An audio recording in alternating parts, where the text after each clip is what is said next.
Hello, everybody. Good afternoon. Hope you guys are doing well today. We have not done this in a little while now. We took a little bit of a break because things were quiet. Things are not quiet anymore. Things are not peaceful anymore. Things are happening. Things are being talked about happening. Things are starting to fire off. So we got to talk about it. So I am Brendon. That is Brandon. How you doing today, Brandon? Doing great. A lot of excitement rolling on here as we're leading into free agency. So Seahawks always keep you on your toes. Absolutely. Absolutely. The NFL is a year-long event. It never really stops. Maybe you get a couple of weeks here and there, but for the most part, things just keep on moving. So I'll tell you, we had a plan for today's show, and we will still execute most of that plan. But the plan has been thrown off just a little bit by the events of the last couple of days. So we are going to initially spend some time talking about the recent happenings with the Seattle Seahawks. So that sound good to you, Brandon? Yeah, let's get into it. All right. So let's open things up with the last couple of days. Initially, it just looked like a normal cleaning of the roster. We released 5 players. I don't have a lot to say about those 5 releases, though, personally, because to me, they were all very obviously going to happen, and I was prepared for it, and I'm not overly wrapped up in any of that. So it was Lockett, Draymond Jones, George Fant, Rayshon Jenkins, Roy Robertson Harris, and I believe that's it. So any thoughts about anything to say about that beyond the obvious? No, it was house cleaning that you were going to have to do just to do normal order of business. Say nothing and getting actually aggressive in free agency. You just needed to create that space. So, like you say, they were expected. Right. So I don't have a lot to say about it other than that. We got probably like 30, 35, maybe even 40 million under the cap. It's not totally clear. Depends on who you ask, depends on what you look at. But the point is we are now well under the cap.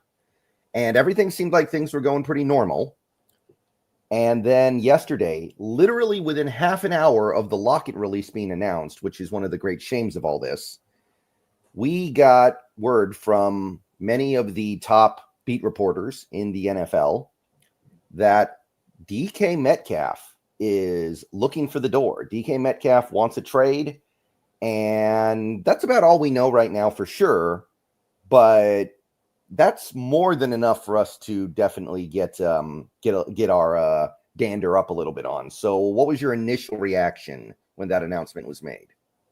Not too surprised. Seahawks were basically shopping him last week, and the reports that leaked out, and that you're going to, for every action, there's a reaction. And if you have DK looking at wanting to get a new contract extension, and I can see how it plays out where they leak that out, and then probably for the first time actually meet with him this week, and then he finds out that they don't want to give him basically the contract that he's wanting, or there's a big gulf between the two of them, and the combination of those two, I would say, would be enough to drive a player to then ask for a trade. Right. Yeah, I guess it's not terribly surprising. It does make some things a little more concrete, because I'm sure that you've seen the stuff over the last couple of weeks about DK Metcalf, where Corbin Smith was saying there was some stuff going on, and then you had other people saying, no, nothing's going on, this is all being made up. And now you get legitimacy to it, and you kind of realize, okay, I guess Corbin had the right beat on this one. Yeah, I didn't understand why people gave Corbin such a hard time, and I think it's actually a little bit of a representatory item that you get sometimes within the fan base on this, where people are just trying to, just have sometimes discussions and talks. And in his case, he was well sourced on it. There was the Packer reporter, this SI reporter for the Packers also said he was hearing from his sources on this. And I just didn't quite understand it. When has Corbin come back around and ever given stuff falsely? When has he ever presented a story that's proven to be just untrue? And that's the part where I understand people have the reaction, I want to see Geno there. But quite honestly, I sometimes get this similar sort of reaction getting onto sometimes tough topics. And there's just sometimes a time where the fan base will just almost revolt against it. And it's like, look, it's, as Corbin said, I'm just doing my job, man. I'm just doing what I'm here to do, and boy, he got run through the ringer on it, but I think he was sourced on it. I think the Hawks wanted to have it leaked out. They could very well have even been trying to kind of push the situation with DK where they knew how DK was going to react to it. But I don't, it's not surprising. Yeah, I tend to agree with that. I am a little bit surprised this is happening right now, though. And by the way, sorry, I'm just letting my dog out the back You're door. good. I am a little bit surprised it's happening now, though. This might have been more useful if it happened a couple of weeks ago. Do you read anything into this announcement coming down like immediately after the Lockett announcement, or do you think that's just coincidence? I think it's kind of coincidental. I mean, it could be a minor thing there where, there's like a little bit of a, the symbolic or whatever, but I think it's more of those first two attributes where what you were trying to do was you were actively dangling him last week, and that's not going to work well for a player. And then I think we had heard John say last week in his 710 interview that they had yet to sit down with Geno, and that tells you that they had yet to sit down with DK. Because they're not going to do the DK negotiations before they do the Geno stuff. And so that then means that, at that point, you're getting probably the first offer to DK then this week. And I'm guessing that's where that gulf kind of came in at that point. And it just, the timing of it aligned up to when Tyler was getting released. But I don't think it's necessarily something like you're disloyal to Tyler, so I'm no longer need to be loyal to you, which would be a bit what we've been inferring there. Right. I've spent some time talking about that. It is very unfortunate that it played out that way. I will say, regardless of why, it is too bad that we immediately forgot about the whole Lockett element here because of the DK part coming in, which was far more surprising and also far more. It's far more interactive, right? Lockett's just gone. That's all there is to it. There's not much to say about it. But DK, there's still a lot that can happen here. So you're kind of forced to confront that with a lot more energy. Yeah, it would have been nice to be able to, yesterday doing a live show, to really be able to just be celebrating Tyler Lockett's career and what he did here and how good a player he was. And that part's unfortunate that we're not able to do that. But I don't think there's any ill will from DK's people. They know they've got to get this situation kick-started quick because you need to have a trade facilitated before the start of free agency. You don't want to try to move the trade after everybody's already started to spend their money, because whoever trades for DK Metcalf has to give him a contract extension. So if you wait into free agency on this, if the timeline isn't really pushing along on this one, it hinders both probably player and team. Right. So with all that being said, so let's think about the possibility of a trade. And I do want to say a trade remains still a possibility. There's a long list of players in NFL history that have requested a trade as contract negotiation leverage. So that could still be in play here. Nothing's set in stone yet. But what are you thinking about in terms of potential compensation? What are you thinking about in terms of a destination? Like what's going through your mind? Well, I think you're going to be quasi-restricted a little bit on the teams you can send him to. Obviously, people were bringing up in my chat last night, Cleveland, and you're not going to be able to make that kind of move happen. And DK is not going to go there and sign a contract extension. And while DK doesn't have a no trade clause, whatever team trades for DK is going to want him to sign an extension, which means he's got to sign up with wanting to go there. People mentioned the Patriots. He just said in an interview a couple of weeks ago that he doesn't want to go to the Patriots. So there may be a little bit more of a limit there on the list of places he can go. My suspicions on this are, Brendon, that he should get back the first and third round pick that we're hearing the Seahawks are looking to get him back in return for him. That tends to be around the going rate for a receiver like DK Metcalf. And I especially combo it up. Interesting to hear your thoughts on this, but I comboed up with the fact that the free agent wide receiver market is really weak and that the draft class is not the strongest. There's a lot of slot guys in this class from a wide receiver standpoint, not as many outside guys. So that to me would only more assured get you the cost that you're hoping to get for him, in my opinion. Yeah, I agree with that. I'm on that first and third or first and intriguing wide receiver. That's kind of where I am. One of those two, it just depends on what the team is. Like if you could go to a team like the, just as an example, the, people are talking about the Packers, where maybe you could do their first and Romeo Dobbs or their first and what's the name of the other receiver? Dontavian Wicks. Yeah. I don't really like those deals as much, to be honest with you, because you're getting these guys in. It's like getting Michael Mayer when they bring that up with the Raiders thing, which I understand that these are interesting players and they could be fits to what we need to a degree, but they're also guys on really short club control. So you're getting them as like a 1-year rental before they're going to get to free agency, and you got to decide on paying them, money, which I don't know if I like that on this first. I really would like to just get the draft capital back. Some of it's dependent upon the direction the team's going to take as far as how aggressive they're really looking to get in 2025 at this point if you're moving DK. But I'm not a big fan of getting the player included, especially a receiver, because you're just kind of getting a guy at receiver to me, really. You're not getting a difference maker, and it's then reducing down the returns you get for DK. What if it would be like for a first-round receiver previously that is disappointed a little, like a Rashad Bateman or a Quentin Johnston? Does that change your perspective at all? No. Because they're not good receivers. That's why the team's moving them. I mean, if they're good receivers, the team wouldn't be on the lookout to be offloading them, right? And so, Rashad Bateman's case, he's never realized his potential. And I think that it just doesn't, to me, it doesn't make a lot of sense outside of you think you're going to be a contender, and this is the way that you're going to fill out your wide receiver core to make them at least somewhat stable, I suppose. But even then, I just go, yeah, you're not going to the Super Bowl with Dontavian, Wicks, and JSN as your receivers and some rookie that you draft in the 3rd round. Like, that doesn't move the needle for me at all. So if that's the case, then I'd rather just give me the draft picks. I'd rather a receiver in the 3rd round rather than giving up that 3rd round for Dobbs or Wicks. I like the receiving talent in this 3rd round better than I like those particular 2 receivers. Okay, one more, Keon Coleman. No, because Keon Coleman was a guy that we weren't really particularly big on coming out. There were some really advanced analytic stats, and we were discussing it last year with him about creating separation, how much of his game was relying on contested catches, how unable he was to convert those contested catch situations on a consistent basis. He got like a high volume of them thrown to him, but he wasn't necessarily reeling them in. Versus we got a guy in this draft, I think, that's like a Savion Williams is a 90% contested catcher in this draft, to put that in, like perspective a bit. So it's a little like that skill's not going to improve with him. He's not going to create separation more now. So it's like, it's again, kind of, I didn't think it was a good pick for the Bills at the time, and I certainly wouldn't want him here now. Yeah, I'm not a big Keon Coleman fan. The only other one I could think of is Jalen Polk, if you traded him to New England, which again sounds like it's off the table. That would be a little more fun because I like Polk a lot.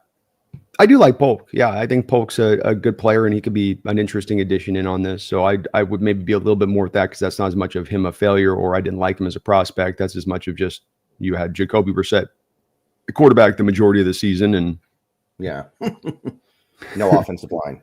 No offensive line, and his team was in a way. So right, he could be interesting. I still want to get that 1st round pick back, and that's where it gets hard with New England if you did that, because they have such a high 1st round pick, they wouldn't want to give that. But then that's also where I'm open to this being a future 1st round pick. It doesn't have to be in this draft. I'm totally open to it being 2026. Yeah, and it's also worth noting the New England 2nd round pick is very high, so it's almost a 1st round pick, and you could always find other ways to make up the lost value pretty easily. I think too, even if it doesn't get the 1st and the 3rd, it's going to be basically a 2nd and a 3rd. So it really comes down to the baseline here is the equivalency is a Jimmy Johnson 1st round pick on his chart, essentially is what you will get for DK. Is it the exact 1st? Maybe, maybe not, but it will be at least an equivalency to that. Right. So if you cannot get that return back, if things break out in such a way where the value isn't there, because not that what these people think really matters that much, but there are a lot of people on the outside who seem to think DK is only worth a 3rd round pick. Now, I think that's silly, but if the return is not there the way we're talking about, how do you play this? Do you get into a game of chicken with DK? Do you just bite the bullet and move him anyway? What's your thinking here? Yeah, I wouldn't just give away DK at this point, in my opinion. If it's down to getting only a 3rd round pick back in return, I would play him out his final season and force him to play out his final season. I don't. The whole point of taking away holdouts, and you're on a contract and you've signed this contract extension. No, it's not your draft pick contract that you were brought in the league and you've been forced onto. I don't have a lot of sympathy for that player who says, no, I need to be gone by this point. You play out the final year of your deal. And if he wants to sit out some games to do that and get fined for that, and we can save money on our cap if he wants to sit out, then fine. But I don't want to just give him away for the sake of giving him away. That doesn't seem to me to be a smart team conceptually. And even if you can't get that deal right now, Brendon, right, holding on to him, maybe you could go get that deal at the trade deadline if he's still so insistent upon it. Right. And also, we have the franchise tag to use next year if we want to use that as some kind of negotiation leverage to motivate something to happen. Maybe he'd be a little more amenable to getting traded to some place like New England. Maybe he'd be more amenable to even a place like Green Bay, which I theorized before. There's no way DK wants to spend half of his life in Green Bay. Like, I think he'd be miserable there. Ask Damian Lillard about that. I don't think that there was anything real. I think the reporting on the trade was real. And I think that both the Packers and the Seahawks organization leaked the fact that this trade offer was presented out there.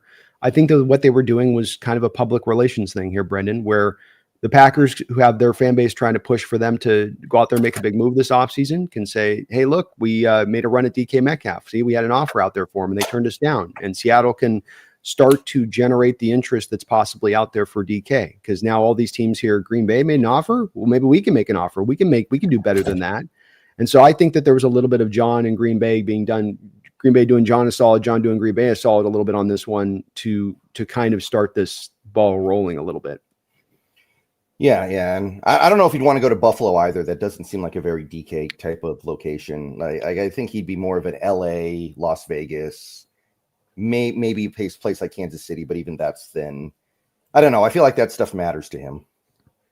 I do too. I think the Vegas one makes a lot of sense on this. And can you find a creative package here where you even, put some stuff together that, Carroll's got a guy or two that you don't think are going to be a part of the long-term here that you can build into with it to get the maximum returns back. That seems to be the spot that would make a lot of sense, especially with Carroll indicating that he wants to be aggressive there and he's not looking to take his time. Yeah. One thing I would say though, is that he's not the GM in Vegas. That's he's basically the GM. It's Tom Brady is the guy that would. It's a first time in GM if I'm not mistaken, and this is a guy that's going to do a lot of what Carroll's going to want to have done in the background. It's very similar to the Schneider-like situation in my read on it.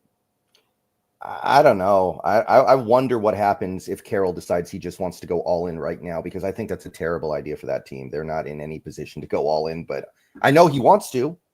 I know he wants to, but it's a horrible idea.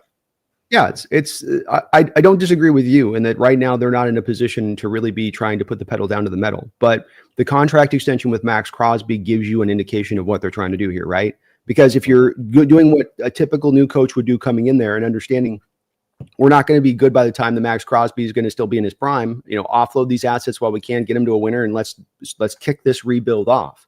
That's what you do if you're going to slow build it up. But that's not what they've done here. And they're pushing on for Sam Darnold. They were in on the Matt Stafford trade to the 25th hour, trying to bring him in there. So all indications on this situation are that they're trying to get this going fast. And that's not a typical general manager approach to this, right? That general manager would typically come in new on this and want to take an assessment like they did here with John Schneider and Carroll. First year was an assessment. It wasn't really clearing house. They cleared house into the second year. But instead with the Raiders, you're hearing them say, we're going to go for it. We want to be aggressive right now. And it matches to Carroll, doesn't it, Brendon? Because he is a guy that's an older coach. He doesn't feel like probably he's got as much time to sort of sit around and wait for this thing to slowly develop. Yeah. I think it's going to be a disaster, though. I think that if he wanted to go now, he should have gone to Dallas, honestly. Like, Dallas is a team that's ready to go now. The Raiders, to me, are the last team that needs to be slamming the gas. I don't disagree with you, man. I don't. You got two very highly competitive guys in there in Brady and Carroll, and I don't think that it's going to be in their DNA to just sort of, take a chill pill on this one. And quite frankly, I just feel like it's, even as we watch our Seahawks and other teams in the league right now, it's just like these teams are just so hesitant it seems like to ever try to just take that step back and properly build things right. It's wild to watch all these teams constantly in scramble mode in their team building process, as opposed to trying to have some foresight for the situation. Mm-hmm. All right. So just one last thing about the Metcalf stuff. I think we covered most of it pretty well. I guess the only other thing that I would put out there is the possibility that no trade comes together and we get back to some kind of extension. This is kind of what happened to Ayuk last year. Ayuk indicated pretty strongly he wanted out, and then something got done. Monetarily, I did read one thing earlier today. I think it was from Rossini on ESPN that Metcalf was looking for about $30 million a year. Mm-hmm. I don't love giving him $30 million a year, but I don't think that's a terrible idea. So I would not mind coming back to that personally. What about you? Yeah, I think it's probably a 75-25 that he goes to stay. I think that if you are only going to get what Diana Rossini is saying is the third round pick is the compensation back, I think that opens more of the door open to the Seahawks coming back and just making their peace with paying $30 million a year. And that they go, look, we're not getting anywhere near enough returns back on this. This is the way we got to do this instead. And it could go that way. You're right. I do think, though, if you got 100 situations, if you agree on this, that you have 100 times that we've heard this situation where a player in the NFL says, I want to be traded. It feels to me about like 75 of those 100 times that guy gets moved, and that there is those 25 that there is the guys that do remain. Yeah. And when this trade first came down, my first thought was he's asking for 35. He's asking for top 3 money, because he's looking at this like it's my turn. Last year it was Justin Jefferson's and CeeDee Lamb's turn. This year it's my turn, rather than I'm barely a top 20 receiver, so I should be looking for something more in that second tier. But it doesn't sound like that's the case, which makes me think this is at least possible. It still works out, but I agree. I pretty much agree with your percentages, I think. Yeah, I think what has happened here is that Seattle, it's not that they're unwilling to pay the $30 million as much as I think that they just want to try to put the resources in different places. Because the thing that stands out in my mind on this situation is that the Jackson Smith and Jigba does kind of inform this a little bit. Because if you do pay DK Metcalf $30 million a year, you're 1 year out from them paying $32 million a year for Jackson Smith and Jigba. And if that's the case, now you're paying 2 receivers $60 million, and there is no team in the NFL, Brendon, that's paying 2 receivers $30 million a season at the same time. This is for a team that's defensively driven, that wants to run the ball.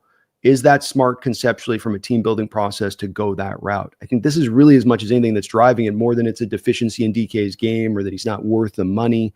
I think it's that's kind of hanging up over the organization's head a little bit on this one that makes them a bit unsure, or at least wanting to see, hey, instead, if we can get the first and third round pick on the other side of that, save the $30 million, maybe that's a better way, team conceptually wise, to build this up, that we can build a stronger overall team going that route instead. Right. I agree with that, because, I'm not in love with the idea of giving DK 30 million, but that's kind of what I expected it was about going to be. And I had made my peace with that. If it was more than that, I was going to kind of draw a line in the sand. But I'm a little bit surprised if they're at 30 million a year and John is saying, no, we need to go lower. I'm a little bit surprised. Well, that's that. I think that's what, to me, because you're right. 30 million is a reasonable offer on his part. It's the same thing what he did last time, where he asked for 24 after even AJ Brown signed 25, because it'd be realistic for him to come in and say, hey, pay me 33. But coming in at 30 he's being realistic about it. But I just think that's 60. It's going to cost you somewhere in the neighborhood like $62 million on your APY for those 2 wide receivers then moving into the future. And that's, again, no team in the NFL doing it, Brendon. These are kind of, it's like when we were paying the 2 safeties at the top of the market. And you go, well, wait, no one else is doing this. We're the only team doing it. You're either brilliant or there's a reason the teams don't do it. I thought the Eagles were doing it with AJ Brown and Devontae Smith. Aren't they? I don't think Devontae's making quite the $30 million a year. I could be off on that, but let me check.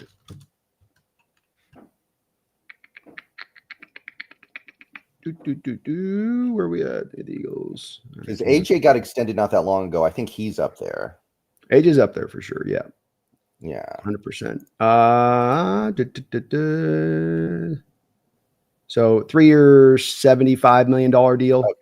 That he extended. That's not so bad. I mean, he's definitely up there, but it's not quite to that same place. And remembering with the Eagles, they're completely foobarring their cap situation into 2032. So, like with him, he's got void years all the way to 20. I'm not kidding, by the way. Devontae Smith has void years to 2032, literally, on the contract. Mm-hmm. So they're a little unusual too as a team, where they bury the hell out of which it's worked for him, but it's. Well, I mean, they just won the Super Bowl, and Howie Roseman got a beer thrown at him by an Eagles fan anyway. Imagine what they're going to do when all those void year hits come in. Oh boy, he better get out of town, because it ain't gonna look pretty. That Jalen Hurts contract is a nightmare later on. Lane Johnson too. Lane Johnson's a disaster waiting to happen.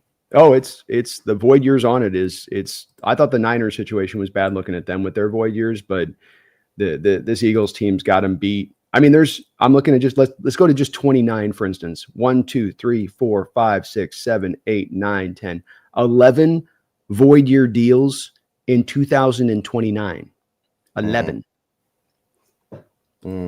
That's going to be like one of those years in soccer where the team gets relegated to a lower division. That's Pretty what the Eagles much do that year. They may have to do like strike when they bring out like a bunch of dock workers, it might have to be something like that. Okay, so let's get to these some of these donations real quick. By the way, if you guys have a comment or question that you want addressed, if you send it in the form of a super chat, I'll see it here, and then we will address it. Any donations? So the snail, thank you for the $2. John Schneider needs to go work for the Mariners. Did you hear Justin Turner the other day? Yeah, I'm glad to hear it. I'm glad that I've the players never heard any player talk like that about any team before. Ever. They've gone beyond the pale. Have the Mariners organization? They've taken this to the point where they've stretched the line as far as they could from the standpoint of the public's perception on this one, and they've taken it beyond that. And it's to the point now where people just outright know this team has no real drive to try to go turn themselves into a contender. That it's to them, it's about their profit and making their profit. And I think that this ownership group needs to get out of town. I think we've had some bad ownership groups, and this ownership group of the Mariners right now is they're not to Ken Behring City yet. They ain't to Howard Schultz City yet, but they're rising with a bullet. I miss Nintendo. I do too. All right, but this super chat, I did definitely want to get to this because this does capture something that bothers me about this whole DK thing. It does feel to me, and I could be wrong, it does feel to me that Schneider got caught with his pants down a little bit here, because I cannot help but feel, and maybe you disagree, maybe there's another perspective here, that restructuring Leonard Williams to the extent that we did, and it was a pretty significant restructure, and then trading DK Metcalf for draft picks are two contradictory actions. One indicates you're all in for 2025. The other indicates that you're taking a step back in 2025. So it cannot help but feel to me like JS thought everything was good. They were going to go for it in 2025. Everything was going to fall in place. So we restructured Leonard Williams, taking on over $14 million in additional cap hits in later years. And then this DK Metcalf trade request just completely blindsides him. Do you agree with that? Not necessarily. It's hard to say exactly what their approach is going to be this offseason quite yet. I think we'll know in another week, Brendon, of what the approach is going to be on this, specifically down to, are you taking that step back, or are you truly driving forward to be a contender, right? That's the one it remains to be seen exactly the direction they're going to take, especially in light of if they're going to move a DK Metcalf. I think the thing to consider about these restructured deals, remember we did this a couple of years ago, you can roll the money over. So we remember we restructured all those deals, had $11 million, thought we were going to do something at the trade deadline, didn't do something at the trade deadline, then just rolled the money on over. And that's exactly what you can do here. So you create this space to have it if you need it, but if you don't need it, then you just roll it. And the thing with the whole caught with the pants down thing, from my perspective on this, is that you're the one who leaked out the Packer reports. Like that, you actively got that filtered through to Corbin. The Packers organization filtered it through their reporter. It was purposeful. It wasn't by accident. It wasn't something leaking out that nobody wanted to have heard. They wanted it heard. And if you don't think to me that John Schneider, 14, 15 years into this, doesn't understand that if he has a player that's up for a contract extension who hears that he's on the trade market, that's not going to have a good reaction to that player, and that player could very well then come back and request a trade, I think that that's an indictment of John. And I don't think I'm as hard on John as anybody, but I don't think that he's that dumb. Okay, I feel that. And I thought about that rollover thing as well. My issue is the void years that we added to Leonard Williams. Like, if you were just pushing the cap hit from 2025 to 2026, then that would completely be covered by rollover.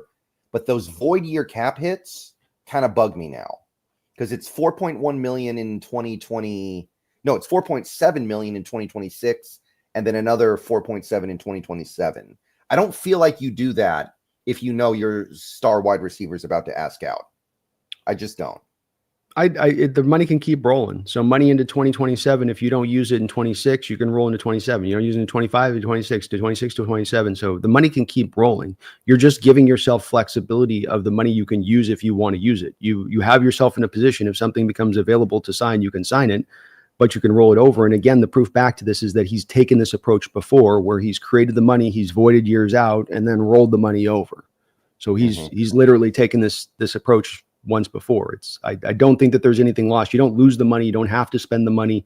It's one that just gives you the deal. And again, I can't buy the fact that he's getting shocked here when you leaked out that you wanted to trade this player, Brendon. Do you think that he thought that he was really going to have that leak out and that DK was just going to, knowing DK, that he was just going to be like, oh yeah, okay.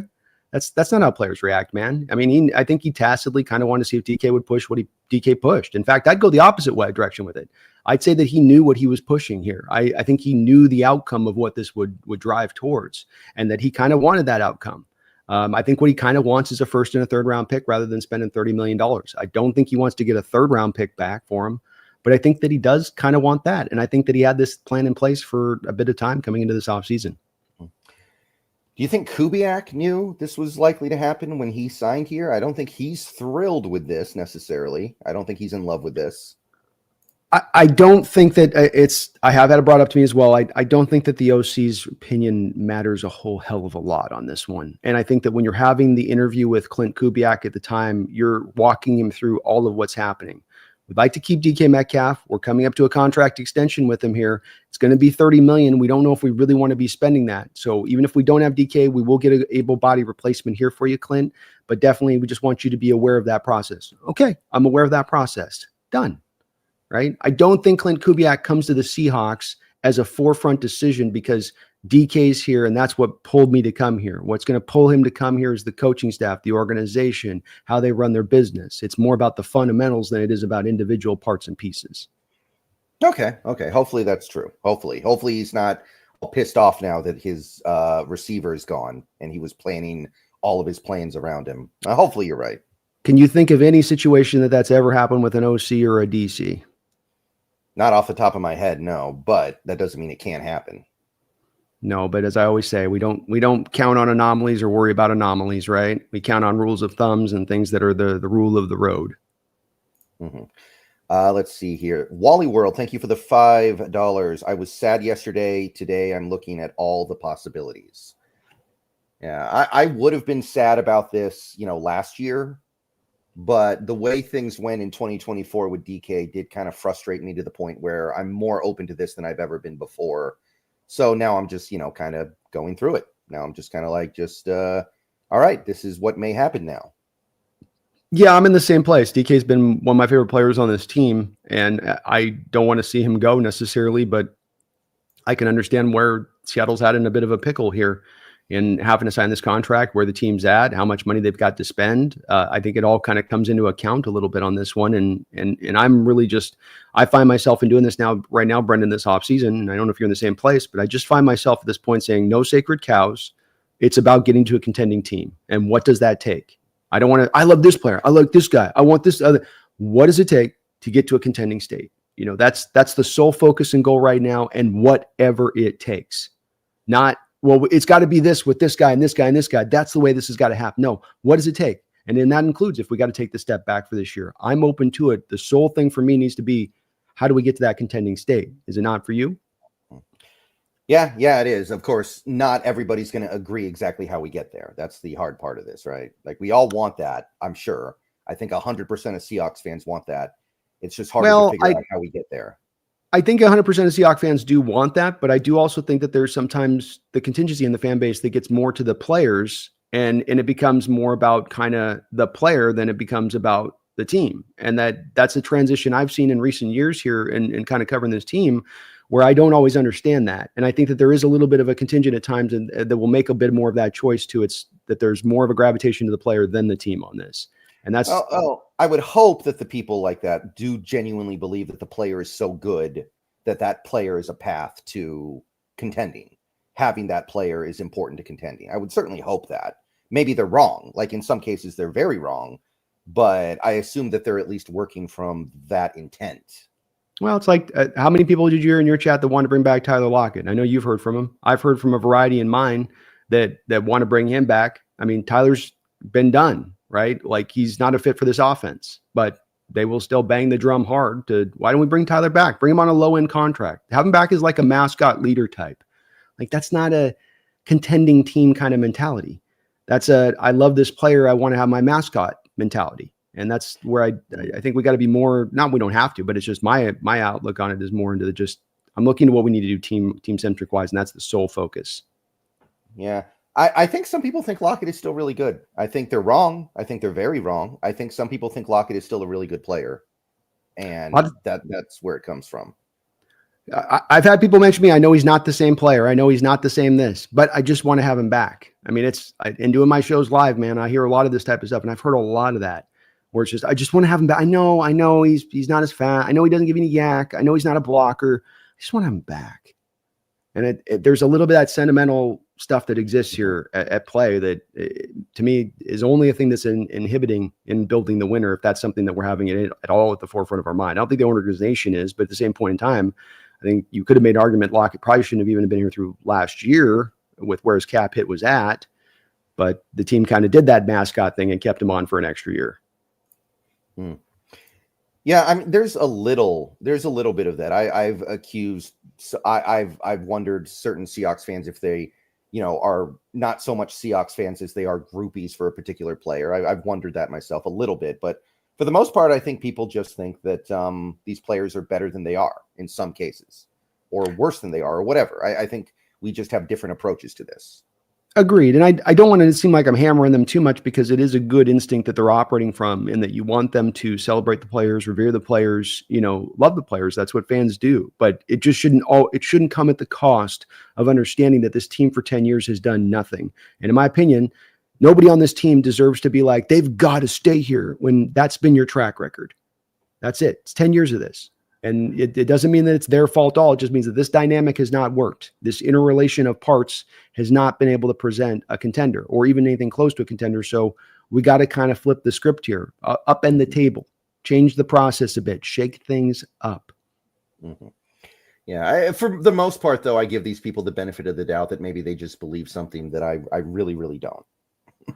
Yeah, it's definitely could be that too. Absolutely. It's not, and again, it's a very small. I think most of the Seahawks fans are very, very smart and understand. As I was talking to them yesterday, people were very even keeled and you're not too emotional about this, which is what I was kind of more expecting, where they could, like you on this, kind of understand that this is where the process is played out to. Yeah, it's in some ways it is good timing because DK, I think, has gotten to the point where a lot of people are fed up with him, not for the reasons that I think are silly. Like some people are like, oh, he drops too many passes, when really his drop rate is not particularly high, radically high compared to other good receivers.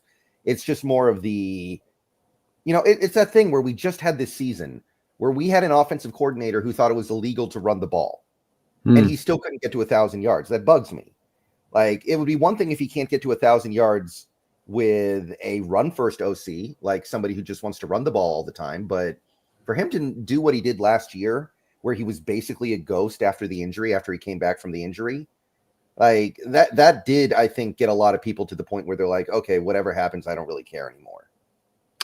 Yeah, I probably should have just not played. If the injury was reducing him down as a player as much as it appears it was, probably shouldn't have just played, because I think that in retrospect, he just was not the same guy out there and moving around. But it's a lot of things there with DK. It's a complicated story. It's the penalties. I was looking at his penalties. The guy's going to finish his career off with nearly 100 penalties in his career that he's on pace for. I can't imagine that's not going to be the most all time for a wide receiver in NFL history. So it's no small thing either on those kind of things. Yeah. I did wonder if part of this is that he wants to be coached by a coach who will let him get away with that a little more, because McDonald doesn't seem like he does. Like maybe he wants to get coached by a Carroll who will just let that stuff go, because McDonald doesn't. I wonder if that's an element here. I think if they came in and they paid the $30 million off the rip, he takes the $30 million off the rip. I think that they came in and lowballed him a little bit on the offer, and so he's reacting accordingly to it with the trade stuff. But it is a guess. It's a complete guess for sure.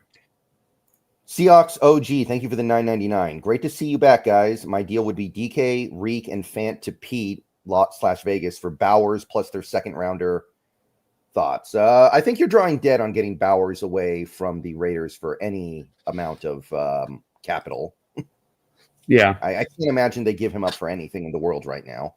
Although Pete isn't a big tight end guy, I guess. I still can't see it. He's too good. Yeah, the Raiders are going to have to eat a bunch of dead money to move Bowers because he's a first round contract who's only into his second year. So all the bonus money comes flying off of that. Number one, that makes it not likely to happen. Number two, they like them as a player. They don't want to let him go. They're trying to go and make a move for DK. It's not to rob from Peter to pay Paul. It's to add on to what you have because you're trying to get this team into a place of contention quick and fast. And so you don't want to lose Bowers. You want Bowers and DK on the field at the same time with that. So he would be off the board on that one. Would be Bowers on this. Obviously, if they were open to doing it, I'd be open to doing it. But I don't think that that's what the Bears are. They're not going to let him go. Yeah, I wonder if there's a package that could get number 6 from the Raiders. Keeping in mind that Pete probably really likes these guys because they're his guys. I wonder, like, if you could do DK, maybe some combination of DK, Woolen, and Geno. I wonder if you could cook it up. I thought the same thing. I mean, that's the 3 guys that you just mentioned, I think would be a fair kind of compensation point on that number 6 pick. They get their quarterback. You get a number 1 wide receiver and you get a number 1 cornerback for your 6th overall pick. I think that the Raiders could sell that to their fan base. I know Geno's not going to get anybody super excited, but some of this also is they lose out on Stafford. They're probably going to lose out on getting to Darnold. And then that kind of does leave Geno as the next sort of bell at the ball up to be the next best guy. If they're looking, and the drive is from the Raiders standpoint, which it does seem, to try to be that team that can go out there and be a playoff contender in year 1 under Pete. And it makes a lot of sense to go that route with it on this one, Brendon, if they're open to it. And then just depends on if the Raiders are open to it, of course. Yeah, I would hate to roll over for 2025, which is basically what you're doing in that scenario, but I think I have to do it. Like, it's too good.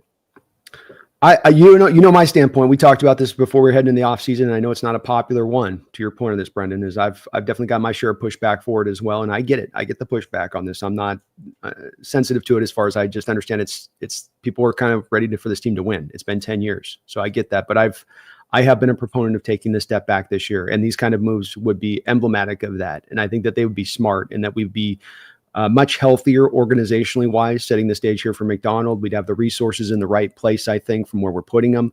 And it more is an alignment to me. The vision is an alignment. That's you're less reactionary to everything. There's a little bit more of we've got an approach here that we're actually applying here, and it's going to require a little more patience. But I think that with that patience is the returns are going to be so much better than because of it.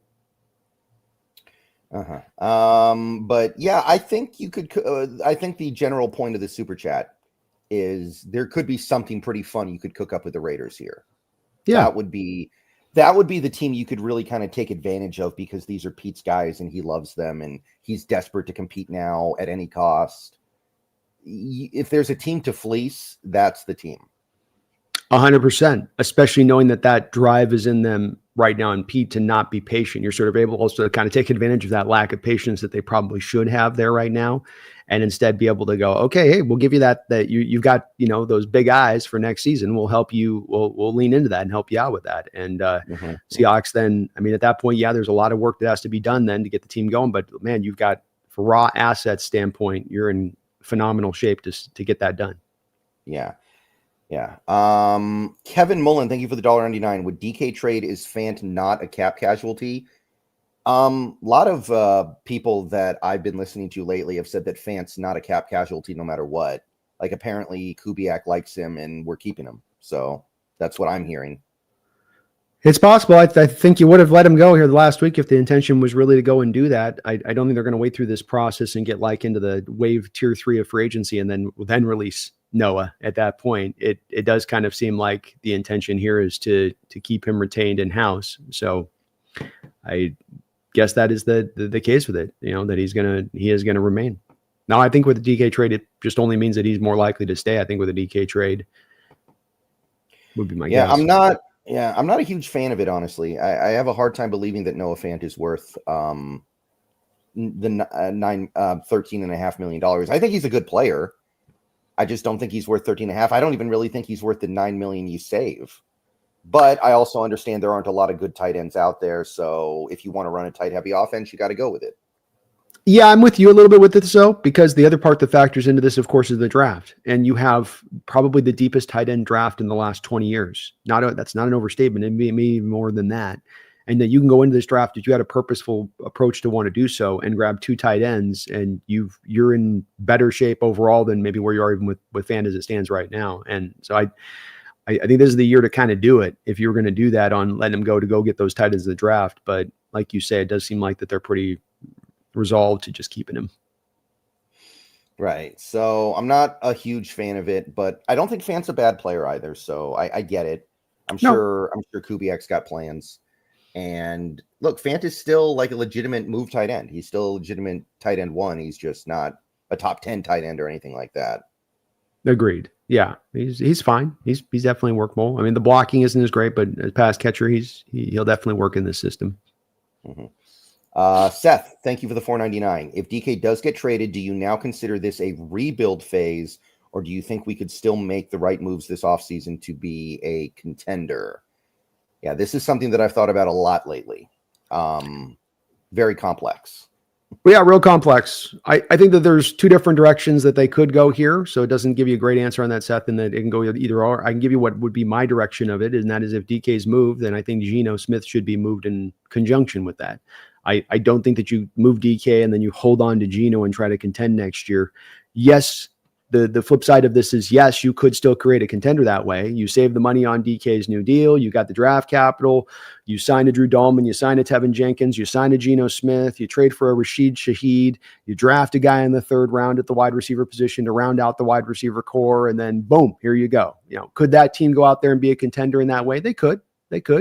It's not out of whack that could be up. And some of this is a bit of the offloading of the resources from one to the other. You pull from receiver and Lockett and DK, and you push it over and more into the offensive line. Very possible. But I would tend to think that if I'm going to move DK, I just move Geno, because the whole point of signing Geno was that you're a contender in 25, and now you're less knowledgeable about that if you move DK. You're not a stronger team having moved DK, even if you do offload assets. Yeah, if we move DK, if that does indeed happen, I do think you need to reopen yourself up to the possibility, at the very least, of doing the rebuild.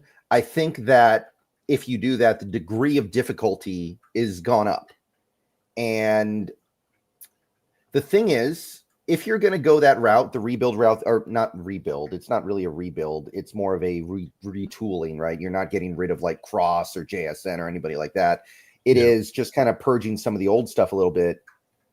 I mean, Schneider would have to have full confidence that Jody is not going to fire him no matter what happens, right? John Schneider would have to believe I have freedom and time to do this. Assuming you get that, I do think that's probably the best way to go. I don't think it's impossible to try to put together an offseason plan that gets you to a good state this season. And I'm going to be at least open to the possibility, but it's going to require us to do things we have never done before. It's going to require spending a lot of money in free agency. It's going to require hitting on probably 75% of our draft picks. And that's a lot of pressure. So I do kind of lean the other way at this point, admittedly. And look, I'm somebody who is a big Geno Smith fan. I think he's one of the 8 best quarterbacks in the league. I think he is a fantastic quarterback. I'm very happy with him, but this thing may not come together in quite the way that we need it to make this work with him.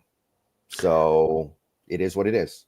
Timing's just kind of off on it. It's not represents like DK and Geno. It's sort of both situations are sort of separated from how good they are as a player. It's timing, it's cost, it's where the team's at.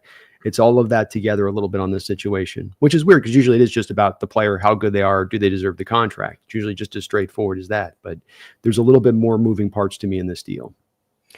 Yeah, and I guess the alternative would be to just keep Geno on his deal, let him play it out, and then figure things out next season based on how the season goes. You would just avoid the extension for now. You could just let Sam Howell go with the season. There are other ways to do it for sure, but I do kind of lean that way. Not because DK's a great receiver, an amazing receiver, or anything like that. It just increases the degree of difficulty that you now have to replace him in one offseason. Yep. It opens a major hole. That's a hard hole to fill. And that's on top of already the holes you do have to fill with somewhat of the finite amount of resources you have at your disposal to get it done. And it's like you say, it can be done, but it's just a thin, narrow doorway to try to walk through. Right. Let's see here. Dylan Sosa, thank you for the $19.99. Hot take, trade DK to Packers for Dobbs and the 23, then trade 23 Derek Hall and a future first or second for Parsons, and then you still have 18 to draft a star, especially if our identity is going to be to run the ball. We'll miss him, though. I don't think Dallas would do that. I think you need a little more than that to get him from Dallas. I'm not sure, but that seems. I think that's about right. I think that's about right. I mean, that's two. You're giving him 2 first, you're giving him a second, and you're giving him Hall. That's about what you could expect to get for Parsons. Where's the second? It's first or second. Sorry, just a first. So I still think that's enough. 2 firsts and a Hall is like 2 firsts and a second round pick, basically. That's about what you're going to get for an edge rusher like Parsons. I don't know what to think of Hall right now. I think he might be like a better version of Darrell Taylor. He's so bad against the run. He is. I think he's definitely a different player than Darrell, but I think to your point that you're touching on is he's okay to solid, but there's room there for you to improve that. And I think that when we talk about a Garrett or Micah Parsons, this defense adding a kind of player like that can be a real true difference maker off the edge would be huge, I think, and would be a monstrous addition if you could add that. And so I'm open to the Parsons thing. I do think with Parsons, the thing to consider with it is as monstrous as he is as a pass rusher, the guy does not play the run in the same way of a guy like Myles Garrett and how he plays the run off the edge. And that while there's no doubting what he is as a pass rusher, when you're talking about making this sort of, well, no, he should be worth 3 first-round picks, it's like, there is a little hole here to the game on this one. So it ain't just pure like the guy's just amazing and walks on water kind of player. There is some stuff there too in addition on this. On top of the fact you do have to pay him a monster contract if you do trade for Parsons. He's going to want $35 million per year. Right. I don't know. Thinking about what Jerry Jones prioritizes, I don't think he would see the value in that. I think he's content just trying to make the playoffs every year. And I think the trading Parsons is something you do if you're trying to take a step back so you can take 2 steps forward later. Jerry Jones does not take steps back. He does not believe in that. So I agree with you on that. The one part of this that could factor into this is the contract negotiations with Parsons. Because what Jerry Jones does with his players is he stretches them out and he tries to not pay them until basically the 11th hour on the contract negotiations. It went this way with CeeDee Lamb. It went this way with Dak Prescott. It's been a variety of guys in recent years that's been this way. And Parsons has already started to mention, hey, I want to get this thing done now. And if Jerry's going to push him on that, does Jerry want to risk a potential situation like with DK where he's like, look, they're not paying me. I'm requesting a trade. Or do you, from a Jerry standpoint, get ahead of that a little bit? And it's just something to monitor and track. But I think that's the part. There's the point where there's the fly in the ointment on this, Brendon, where Parsons knows the Cowboys game. He knows what they're trying to do here, and he doesn't want to play that game. He wants to get paid now. He don't want to wait. Mm-hmm. Yeah, like I said, though, if he comes to Seattle, no more podcasting. He cancels the podcast immediately. I can't have it. I would hope so. Yeah, no more podcast. I listened to it once. It's really bad. We don't need that. Yeah, exactly.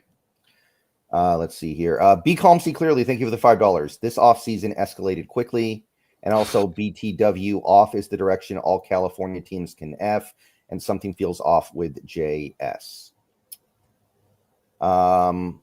Okay, so I guess the JS part of this comment would be the one thing that's like, something that can be talked about.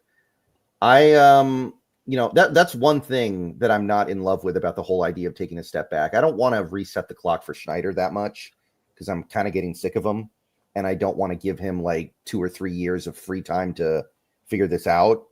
But maybe that's just the way things have to be. But I'm not I'm losing faith in Schneider at this point. I'll say that.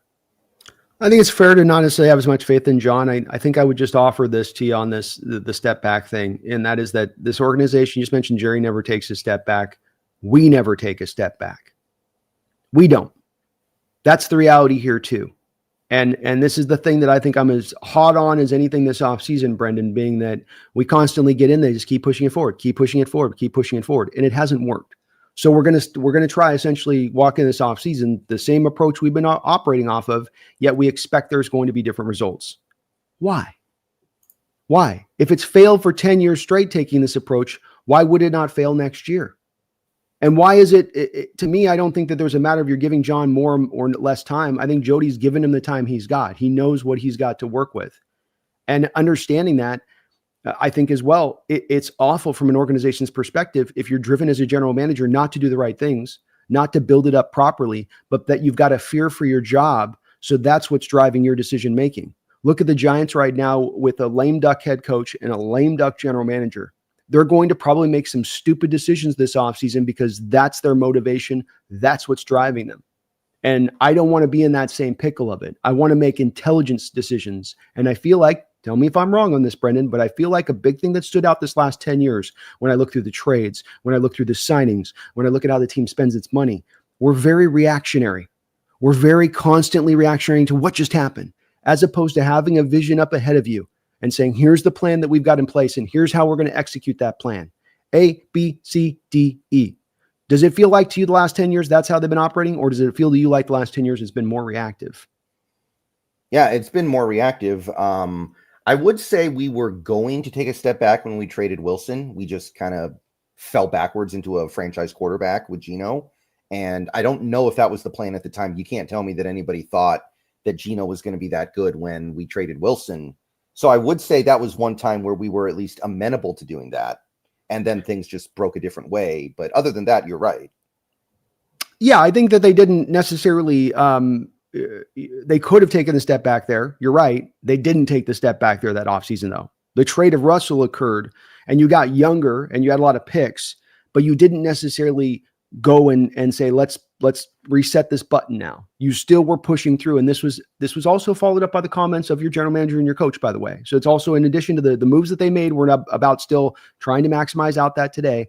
And they were telling you, yeah, we moved Russell, but we still think we can compete. We believe in Geno Smith. We know he can be good. So the organization didn't take that step back there, even though, like you say, they could have, but they didn't. And that's why I'm so hard on this, is I say, look, you haven't done it for 10 years. Why not take a different approach? You've done the same approach. You've scrambled. You've been reactionary. It hasn't worked. And it's kind of easy to see why, right, Brendon? If you're reactionary and you're constantly scrambling year by year, and there's not that real plan in place, that's probably a team that's not likely to be winning a lot of games versus the team that's got a visionary approach. Mm-hmm. I always thought that was just kind of Pete blustering personally when he was saying stuff like that.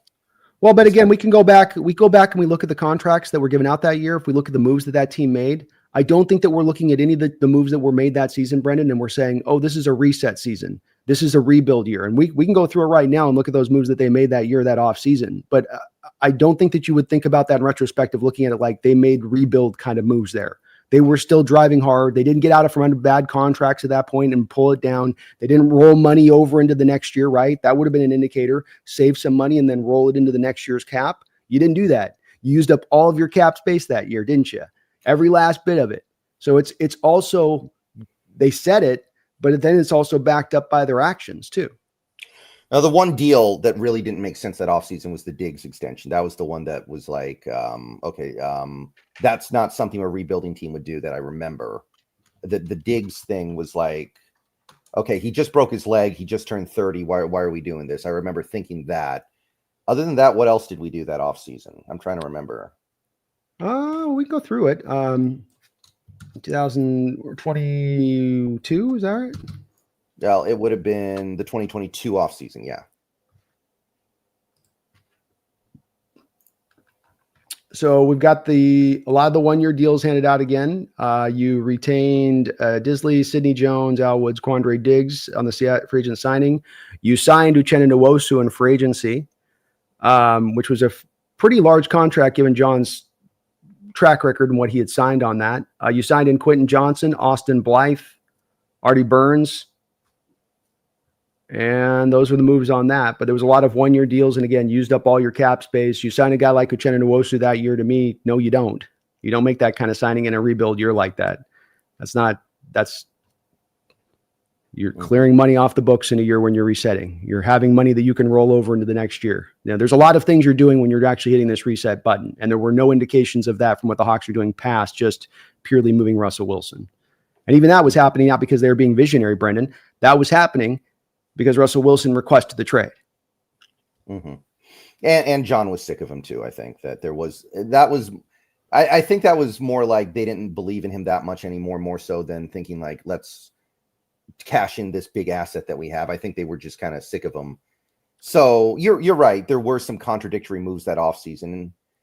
I think the Diggs one is the big one that really stands out to me as being like that didn't make sense. But other than that, like Nwosu was still really young when he signed that deal was the thing. So if you liked him, it was conceivable he would be part of the long term.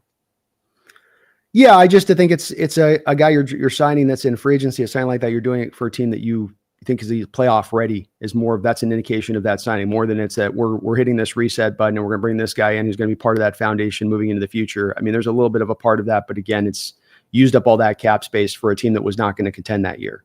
That in itself is stupidity, probably. Right. But it's also an indicator of the fact that the team thought they could contend, could compete. Did they think that there was like a great chance of it happening? Maybe not, but they definitely did in their moves indicate that we're not just going to ease off on the gas and just sort of let this thing ride through. We're still going to try to push it through. And the Quandary Diggs that's an awful extension. And it was awful extension at the time. You knew you were rewarding him for past performances more than you were rewarding him for future performance, which the year before, I think you had done something similar with Tyler Lockett, where it's like, really, you're going to put Tyler Lockett on this big deal and you think over the next couple of years, he's going to be at this for 1,000-yard season that you're going to get. I don't know. I think it was a little bit of their men of the moment, a little bit in that stuff. Mm-hmm.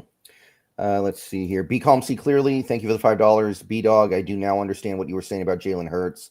The Eagles cover his weaknesses perfectly. That's what we should do with Gino. Yeah, I don't know which B-Dog he's talking to here, but I've talked a lot about Jalen Hurts over the last month or so. So it might be me. It might be you. I don't know. But yeah.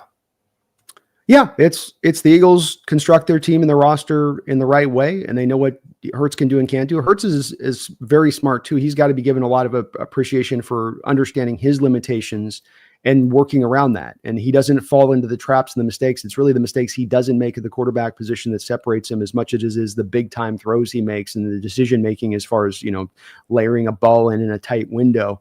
But the Eagles have built that team right to be able to maximize what he brings to the stage. And that's what you want to do around your quarterback is lean into his strengths and minimize those weaknesses. And you're right. Smart to do the same with Gino if we're going to retain him. Be calm. Yeah, and there's this kind of partner super chat. I thought you were hating on Hurts and you weren't. You were calling him limitations.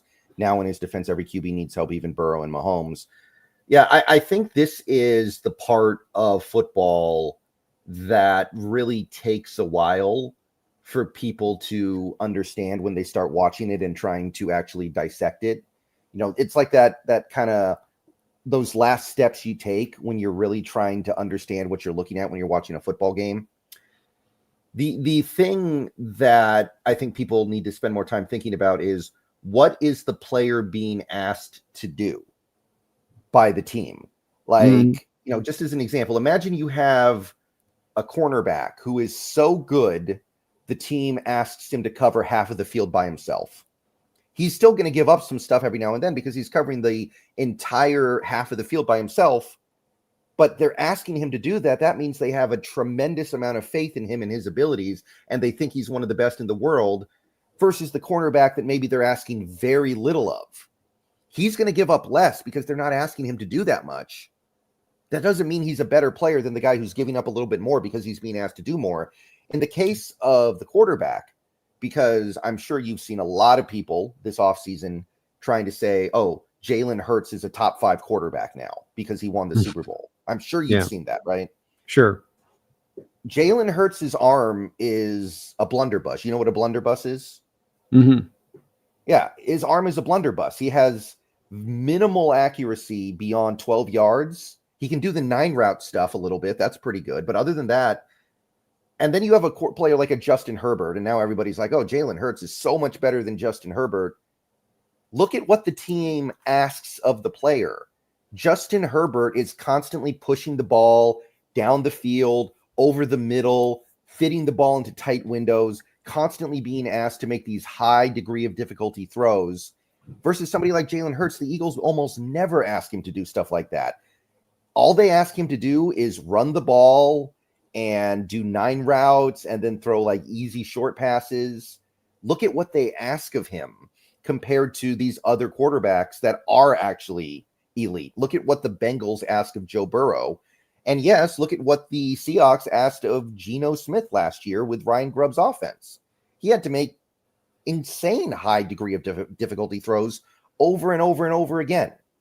Jalen Hurts probably went the whole season without having to make as many high degree of difficulty throws as Geno Smith had to make in like a 2-week sequence 4 or 5 different times last year.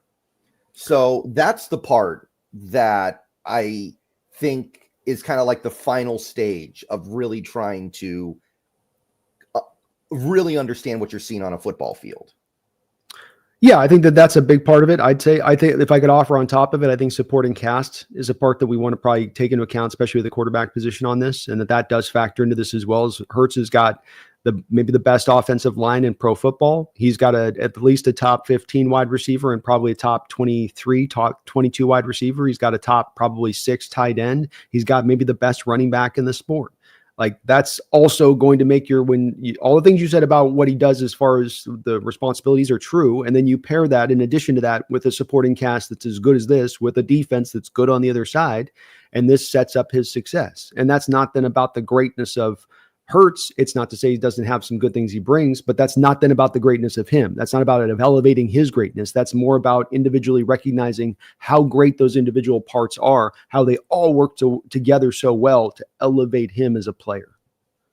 Mm-hmm. Yeah, that's a big part of it as well. The supporting cast, somebody like a Jalen Hurts is pretty much loaded at every position. Yeah. And then you have players like Herbert, who, I mean, his receivers are kind of sort of okay, I guess, like the Quentin Johnston thing alone. And they're trying to rebuild the offensive line on the fly with mixed results. You're right. Johnson's awful. Quentin Johnston's been a bust for them. And he has they took their 2 quarterback receivers away and Michael Johnson or whatever that guy's name is. And then Keenan Allen, they moved on last year. So they pulled down the receiving core bigly. When you look at the playoffs, in this one where people look, this is again where it's wild to watch people watch one game and they take away one thing, and then you can watch another game and you take away something else. I watched that Charger game and I went, wow, that receiving core is awful. It does not surprise me in the least if the Chargers become one of those teams that jumps up here for a DK Metcalf because they're like, we got to get this receiving core into place. Like they were trying to feature Quentin Johnson that game, Brendon. I don't know if you watched it or not, but like he had 5 targets and no catches. You're talking about which game was that? Not the playoff game. The Texan playoff game against the Chargers. It was. Okay. And so he's got five targets, no catches. Lad McConkey's got like 150. He's the only guy catching it out there. You've got 2, Disley and Johnson, who have 2 plays where the ball hits him in the hands, ricochets off their hands, and then is intercepted. So people go, well, Herbert had this awful game. It's like, well, wait. He's got no skill position to play to throw to. Then when he throws to him, they drop the ball. You got no running game to work off in that game. The running game was awful in that one. What do you expect him to do? The supporting cast matters. You need the help. It can't just be the superhero quarterback thing that people get into with this. It doesn't work that way in the modern NFL. Like B. Calm says, everybody needs some help. Nobody's just going to go out there on high. Yeah, we just watched Mahomes have one of the worst games by a quarterback in Super Bowl history. I mean, until garbage time. If you can't learn the right lessons from that, you're never going to learn the right lessons from that. Agreed. Mm-hmm. Like maybe not so much this year because the Chargers ran the ball so much this year, but could you imagine putting Jalen Hurts in the Chargers offense last year and asking him to do what Herbert had to do for that team? They're not getting the playoffs. Yeah. And could you imagine if Justin Herbert got transplanted into the Eagles offense this year and only had to do what Hurts did? I think they'd win a Super Bowl. Yeah, I think they're winning the Super Bowl with him. I think they'd probably win the Super Bowl with Brock Purdy. I don't know about Purdy. Purdy will be one I wouldn't go there with it, but I think that definitely Herbert. I'd be with you there. And there's a variety of quarterbacks who go in there and win the Super Bowl. To your point, they're in the mix with Purdy. I think they're in the mix with Tua. They're in the mix with Baker Mayfield. I don't know if they win it with those guys. They're in there. The thing with Purdy is he's not going to hit those 9 route throws. That's you touched on the part of it. What they're able to do in a lot of simple terms is that you have your running game working so well. You've got to bring that safety down the box to help. Now you have a single high safety on the outside, and you're going to get single coverage somewhere with one of your receivers on the outside. You run the 9, that single high receiver can only go to one side of the field or the other to cover up on those 9 route throws. So then it's basically, if you got a guy to get the 9 route throws on that and put it over the top like Hurts can, and he throws a good 9 ball, that's where now you can keep defenses honest in a very simplistic fashion, right? I force you to cover 2 because I can hit you on the 9 route. You bring the safety up to stop the run, I hit you with that. You keep the safety back, I run all day on you on the front end of it. And football gets real simple, real quick with that. But with Purdy, he doesn't have a 9 route throw. So what teams then do is they bring the extra guy down in the box, and they don't have to worry about the guys on the outside with those kind of throws. Yeah, Purdy's tough, especially after the arm surgery. His arm is, with all the arm injuries he has, he's going to have like a 12-yard arm before long. Probably. Yeah, and word is he's going to get $55 million a year or something. That's I don't envy that. I don't envy that at all. Niners are maybe not going to pay him either on that. They came in with a $45 million offer off the rip, which is sort of like that. It's a bit like what I think what Seattle did with DK, where it's like your offer in itself is sort of, we don't want to re-sign you almost, and I think that they're trying to set the stage to force him to play on that final year of his contract of his rookie deal because they don't want to sign up for that. And I get why they don't, but they're also kind of peeling money away. Like they're going to move Brendon Ayuk next. He's on his way out the door. They're going to probably move Javon Hargrave. Like they're salary dumping like a mofo. I think they already announced they're releasing Hargrave for sure. I think they've basically done it. They just can't file it until next week.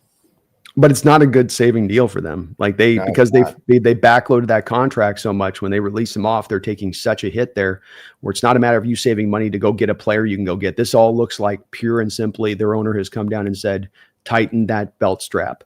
No more of this freewheeling spending crap. Yeah. They wanted to trade Ayuk too, and I think it was Shanahan that put his foot down. That does not look good now, does it? It does not look good. And you start that it doesn't show again. You look about lack of visionary reactionary. Like if you have a coach coming in and this gets presented, then 2 days later he's pushing it down. It's like that's a horrible look.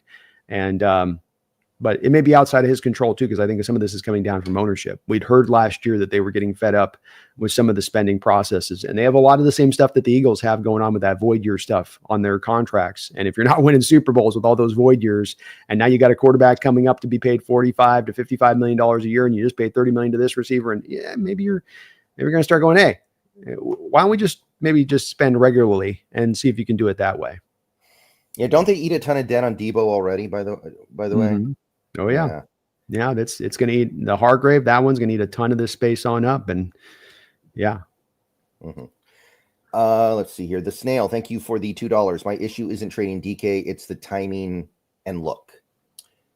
I'm not a huge fan of the timing either, but it's not untenable yet. It's not like this team has already completely handcuffed themselves to going 100 miles an hour. They have made a couple of moves that indicate that. It's not too late to bail out, I don't think. It's not ideal, but it's I would have preferred this happened last week. I'll say that much. I would have preferred that it happened last week, but I don't think it's the end of the world on the timing. No, I mean it's not ideal. I think the nail to my heart on this will be the fact that this gets leaked out last week and that you purposely did it as an organization. And that you knew the reaction that was going to get back from DK. And if this leads you to only getting back like a 3rd and 4th round pick back for DK because of that, it's going to be a real bad look. I don't understand why this couldn't have happened with DK without this ever getting to the press, without DK ever getting to a point of requesting a trade. Why couldn't you start to get this facilitated in the background? Why couldn't you have discussions with DK saying, we will try to make this happen? Why couldn't you find out what the trade value return would be with DK without having to leak the Packers offer? These would be a bit of my questions in my mind on this one that I don't have a good answer for. So it is a little bit of a not great look, Snail, to your point on that, and I would agree with that. Yeah. Just see the show we're going to have in a couple weeks if we end up trading DK for like a 3rd and a 4th. Just if you want to see us react to that, then just let it happen and then see what happens. It's not going to be pretty. No, it won't. I'm not going to be happy about it because it will feel like you fumbled this one. You bungled this one. Yeah. It will feel like you thought everything was cool with DK and then you were blindsided by this, which, like you said, probably should not be the case. Well, again, it's easy to say if you're blindsided if DK had come out and he just said, I want to be traded yesterday. And it was sort of like just you released Tyler, you hadn't even gotten into contract negotiations with DK, and then this just came out. But the fact that last week you leaked it out, the fact that you started this fire, you dropped the gasoline on the floor, you lit the match, you threw the match, and you did the walk away move, right? Where the explosion's going to happen and you're going to walk away. Like you started this fire, man. You Billy Joel'd this thing. So like you got it. You can't be shocked with it then when it comes down to DK reacts to it in that way. I mean, there's got to be a bit of it of you knowing this is the way this is going to play out. I would think, unless John's just a complete moron. David Pugh, thank you for the $4.99. I want to hear both of y'all's ideal trade spots and the realistic package y'all think you could get from them if y'all don't mind. Thanks, guys. We kind of went over this a little earlier in the show, but I know you're kind of on that first and third plateau, and I kind of am too, and it sounds like the team is too. So seems to be some consensus on that. Yeah, I think that too. There's going to be the way you get to a first and third is number one, that is the normal operating cost. I even look at a guy like Stephon Diggs, for instance, as a track record on this, because some people get caught up with, well, this isn't the going rate anymore. When you look at the Diggs trade, he had only had 2,000-yard seasons in 5 years with the Vikings prior to the trade, and they were sub-1,000-yard seasons. They weren't 1,500-yard years, yet they still got the first and I think a third back for the Bills on that kind of deal for that. So that is the track record, in my opinion. And then we know the market's thin. That should only help out getting the returns back. And then it's just a matter of having a couple of teams in on it so that you have the bidding war cost drive it to that first and third marker that you want to receive, which I think you will, don't you, Brendon? On as far as there'll probably be 5-6 teams in on this that are relatively, within reason. Yeah. And if I can't get there, I'm not really that interested in doing it. I'm not either. I know some people think he's not that good. I know some people think like, third round pick. And I understand that some people are saying that, but I like you said, the Stephon Diggs thing is a great parallel here. I think that there are other parallels here with like AJ Brown was traded for a first and a third. And that ended up being a terrible trade for the team that gave him up, by the way. So they should have gotten more, if anything. So, the price is the price. That's kind of how I operate with this sort of thing. This is not Percy Harvin, where we just had to get Percy Harvin off the team no matter what. I don't feel that way about DK. So, and Percy was moved at the time. Like Percy went for a first and another guy went for a first and a third, and that was with the locker room cancer stuff following him. Right? Like that stuff was still coming out of him from that area with him and was widely known. So you still were able to, I know it's 10 years ago, but this is kind of where the trade's at. And again, let's not undersell the fact that the free agent market sucks for wide receivers. And this draft, as far as for X wide receivers that can get off press coverage at the line of scrimmage, really not good at all. You got just a handful of guys and that's a handful of guys through 4 rounds and only a couple that are actually really good, like the McMillan types. It's very few and far between on this one, which should help out the returns. Right. And I personally don't really care where we send him as long as we get the real return. Like, I'd rather not send him to like the Rams or something like that, I guess. But I don't mind if he goes to the Packers. I don't mind if he goes to the Bills, to the Chiefs. I'm not sweating that part too much. I'll give you here's where would be my ideal on this. You move DK Metcalf, you put in a Reek Woolen, you put in a Geno Smith. You get a second-round pick from the Raiders this year, and you get their first-round pick next year. That's my ideal. I'm worried that pick is probably going to be like mid-first, probably. They're probably like a 7-8 win team. Oh, it's a roll the dice. You never know. You never know on that. And remember, you got a Geno Smith at 35 years old as their quarterback at that point, one injury away. We've seen a lot of these older quarterbacks literally just take a step back on their drop back and have their Achilles snap, multiple in the last couple of years. I would, in my opinion, be willing to take that risk. It's a risk, but I like that risk. I like rolling that dice. We once gave up a second-round pick with the Denver Broncos to get a first-round pick back in return. That pick became Earl Thomas. I would go this route once again if I could. What'd you say, second this year, first next year? Yeah. I guess it's in like an Arch Manning lottery ticket, right? That's right. Or at the very least, I've looked at these quarterbacks now, Brendon, because we're doing so much scouting of these guys. I'm sure you're doing the same, where you're scouting a defensive player that's playing up against Clemson with Klubnik, or a defensive player, playing up against, not with Arch, but with like Drew Aller and Penn State. And you're probably seeing some of the throws these guys are making. I like the talent of these quarterbacks in next year's class way more than this year's class. There's going to be 4 guys in the first round next year that are legitimate, that are capable, that are worthy of being selected, that have legitimate talent, legitimate size. So, you can, to me, parse that off. It doesn't have to be necessarily Arch. It'd be great if you get Arch, but I like that, Brendon. It's AFC, which is tough.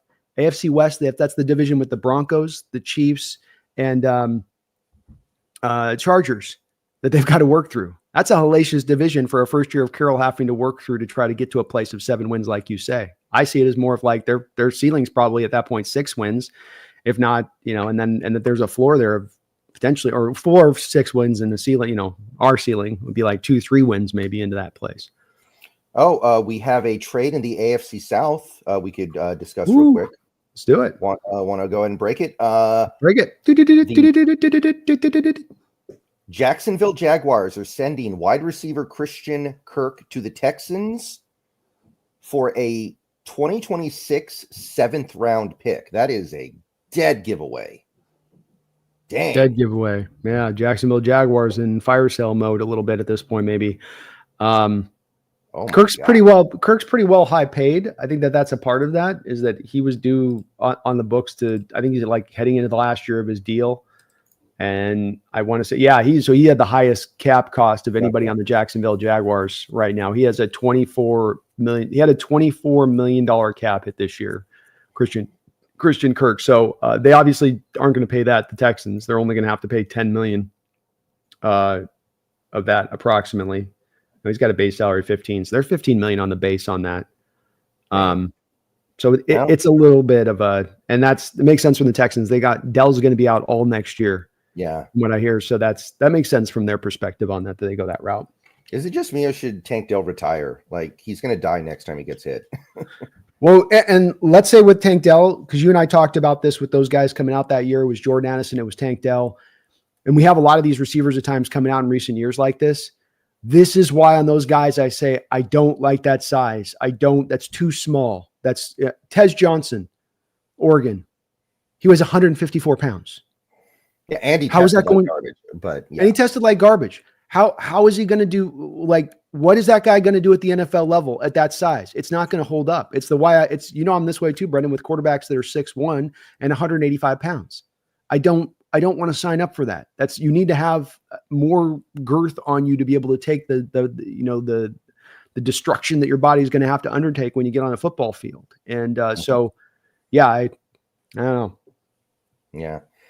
Let's see here. The 12th man plays. Thank you for the 1999. Brendon, what kind of dog do you have? They are English cream Labradors. Now they're leaving you alone, man. For the moment, yeah. I think if you just kind of ignore them, they just kind of go to sleep. And they also have each other, because I have 2 of them, by the way. It's not a dog, it's 2. And they kind of keep each other occupied a little bit. That helps. Nice. But having 2 of them is still exhausting. Oh, I imagine. I got 2 cats and they exhaust the hell out of me. Mm-hmm. Right. And they're on a schedule where they like fall asleep by like 9. So you have to fall asleep by 9 or else they're not going to fall asleep. And then they want to get fed by 5:30. So I get up at 5:30 to feed them. And it's like, oh boy, this is not how I typically live. Yeah, no, it's true. They will make you go to bed, dogs will, if they get mad about it if you don't go to bed and they're tired. Mm-hmm. Remind you to do that. Right. Thank you for the 1999 12th man plays. Clamp God, thank you for the $5. Hear me out. DK for T. Higgins. So we just have to focus on OL, etc., in free agency and in draft. I know Higgins needs to be paid. Thoughts? Kind of feels like robbing Peter to pay Paul, don't it? Yeah, I just think it's Higgins is going to want to be paid about the same place DK is going to be paid. There might be a couple $1 million difference, but it's so close at that amount that it really is negligible. And I don't think that that you'd be able to sell the fan base on. We're gonna pay for T. Higgins at 28, but we're gonna let DK go at 30. I think that'd be a tough sell. So if you're gonna spend that amount, I think it goes to DK at that point. And Higgins probably goes somewhere else. I think the Chargers is where Higgins ends up. Yeah. Spotrac thinks Higgins is going to get 25, which I don't buy that. But if that were the case, that's a little more interesting. But I still feel like you're doing this because you don't want to spend big on a receiver when you're about to have to pay JSN. So I know you're paying Higgins a little less, but it's still the same basic idea. I think that we got to think about this too, about the offensive structure going forward on this. And that, yeah, you need receivers in this day and age. And that it's nice to have two guys that could be this good, that you're spending that kind of money on with JSN or Higgins or JSN and DK. But the onus needs to be on the offensive line. You need to run the ball. You've spent as little money as anybody on the offensive line as anybody in the NFL over the past couple of years. It's easy to see why this group has been so bad. And you can't just merely say, well, we're just going to start investing in the offensive line. No, you have your finite amount of resources. So where are you going to pull from to invest in that offensive line? And if you're getting yourself right back in the same bed of the Tyler Lockett DK bed, we're going to pay both these guys this big amount of money. Well, then where are you pulling from? If it's not the offensive line, then what is the position you're pulling from? It's not defensive line. We're hammering the hell out of that. It's probably not going to be safety. We're spending money on Julian Love. We might be spending money on Kobe Bryant when it comes down to it. So this is where you got to pull from somewhere. And to me, you pull from the place that's less important for how you build this roster up. I think receiver and running back are the two places that you should try to be careful about how you spend your money with the way this current Kubiak offense is put in, because it's more of an offense about distributing.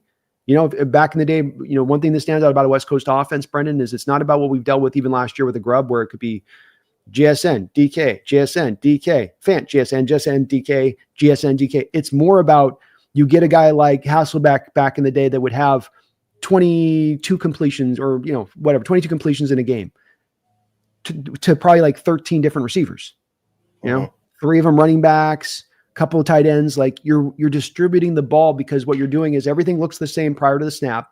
Your formations look the same. You're looking for where you catch the defense leaning, and then you're having your quarterback hit to where the hole is on the defensive leaning, to where you've got them set up to go, which means it's not now centric around this weapon. It's now centric around what the defense is doing and how you're attacking their coverages and their scheme. And so this makes less of the onus needing to be that superstar guy on the outside that's just going to have 14 targets a game and 12 catches and be a monster. Let's see here. Luke Schrade, thank you for the $4.99. No message there, but thank you, Luke. Thanks, Luke. Dogzilla, thank you for the $2. Idea, trade Geno and focus more on the punt game. Punting the ball a lot is a great way for the Seahawks to get their best player on the field as much as possible, right? Indeed. Well, and that's the one we don't know any of the moves at this point, Brendon, that are going to be made outside anywhere else. Geno, DK, the one we do know is going to be made is Michael Dixon's getting his contract extension this offseason. Yeah. And he's been real cool about it. We haven't heard anything about him yet. He's not upset about the contract. He's not making any noise. He's not asking for trade requests. He's not saying I need to be the priority. Yeah. 4 years, $16 million. That would be like just barely the new high watermark for punters in the league. Probably something like that. Yeah. And then you don't save any money. I ran the numbers on this. He just stays at about the cost, but you lock him in for extra years. Yeah. I think you could maybe get it like save $500,000, but not anything of meaning. No, you're not doing it for that. You're doing it because it's Michael Dixon, and he's great. Yeah. You love how he's done, and you're perfectly happy to keep him in the future and heading into his prime and all that. So, Adam Baum, thank you for the $4.99. No Ernest Jones extension yet. Do y'all think we're going to target a linebacker in the draft? Well, that is one other thing that happened yesterday. It was really, really muted because the DK announcement took over the world. But Ernest Jones, I guess, had knee surgery, and that surgery has caused contract negotiations with the Seahawks to pause. So I do think we have to revisit this a little bit, because he was already a slower player, and he's already had knee issues kind of hamper his career at 24 years old. I think some of Ernest's situation on this, Brendon, is, if you agree with this, is going to be informed by what you do with DK and Geno. If I'm not signing DK and I'm not signing Geno, I think that does lower down even if Ernest's knee was 100%, that would lower down to me the priority of necessarily signing to a contract extension. You add the knee injury on top of this, if those moves happen, and it almost kind of removes it off the board completely for me. Now, if you sign him, that does change this a little bit, but my understanding of this is that this is going to take quite a bit of time, because he's got to basically wait till he can pass a physical. And this is also going to affect him from other teams out there across the sport, as far as, they're going to wait too. That's not going to help him get out the max salary that he's looking to get. He's not going to get $14 million a year June 3rd when he can sign that extension at that point. So I think this kind of does lead us down the road of we're probably going to look to target the inside linebacker in the draft here is why, especially with Mike having the success he did in targeting Tyrese in the 4th round. Yeah, if you believe that McDonald's a linebacker whisperer, maybe spending $12 or $13 million a year on one is not a great idea. Yeah, especially one that might have a little bit of damaged goods aspect to him. I mean, the knee's one thing. He's wearing the freaking apparatus on his arm throughout the whole year as well. What's going on with that thing? I mean, is that 100% or is that dodgy too in his elbow? Yeah, he's the winter soldier, I guess. I guess so. Mm-hmm. Yeah. And, this is another thing that might push you in the direction of taking a step back in 2025 because now you have to replace Ernest Jones. And you're not really going to get that much for Ernest Jones. You're not going to trade him. He's a free agent. You're not going to get a comp pick because that would be next year, if at all. So now you have one more thing you need to address with the same amount of resources that you thought you were going to have anyway. It's like, man, another thing I need to be added to the pile here. That's another reason why maybe you just decide we're not going to go for broke right now. Yeah, with me, my instinct on this was already to take a step back heading into this offseason. And these kind of pieces of news that we've had come out since then has been done nothing but to more reinforce my outlook on this, that this was the proper decision. This is the proper choice to go with, that there is a drive here to try to keep just pushing this down. And I get that drive, but I don't think it's the smartest approach for this team to get us to a contending state.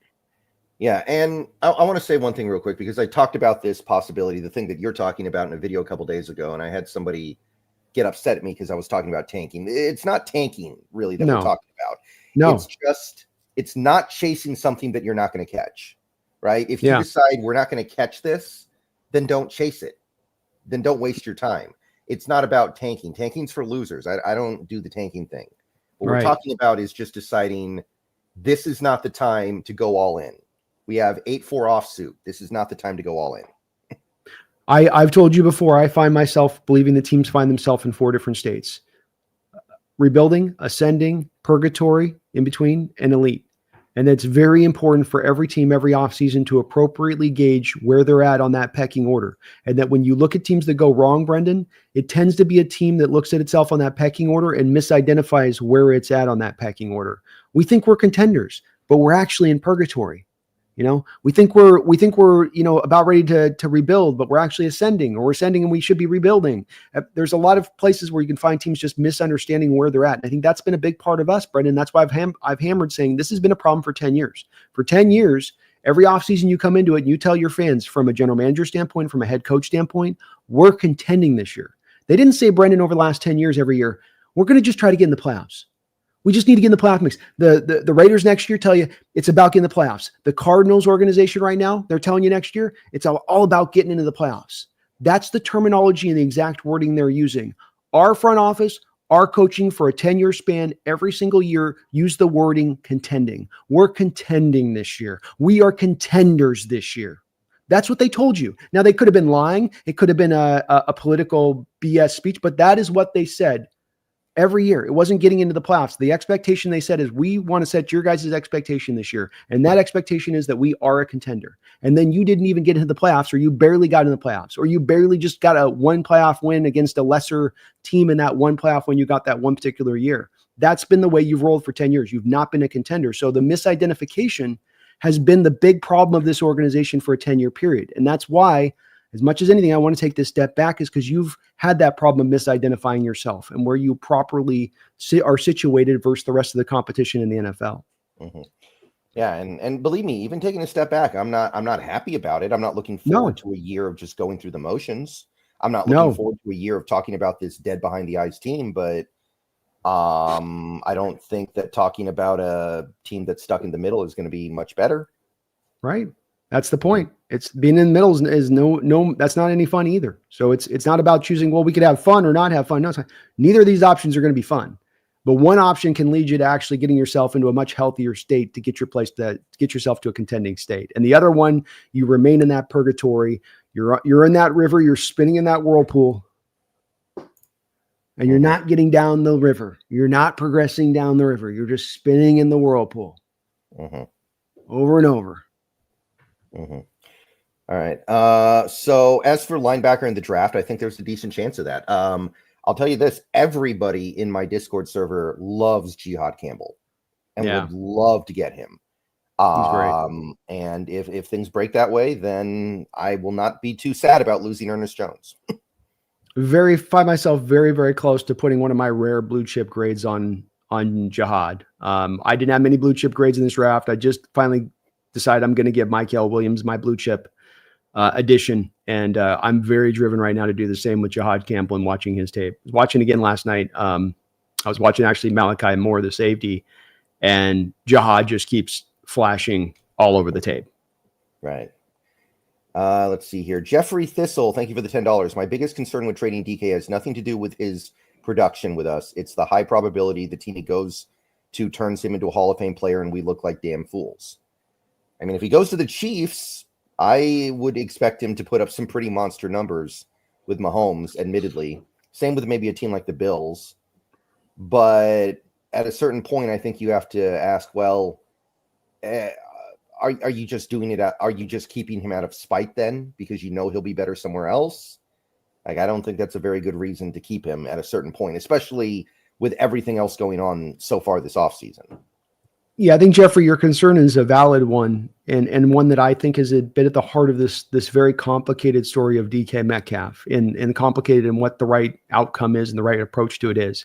And I think a chapter of this tale is the chapter of lack of really getting the most out of him, a lack of making him that number one receiver, and having an offense that's built around him and doing what other teams would typically do with this type of player, and that we have failed him in that way. And we would have failed him in that way if we make this kind of trade. And I don't like that part of it. In the same way that Brendon talked about not liking to take the step back. These are not decisions that I like to have make. These are more decisions of I've got to eat my vegetables more than as I want to eat my vegetables.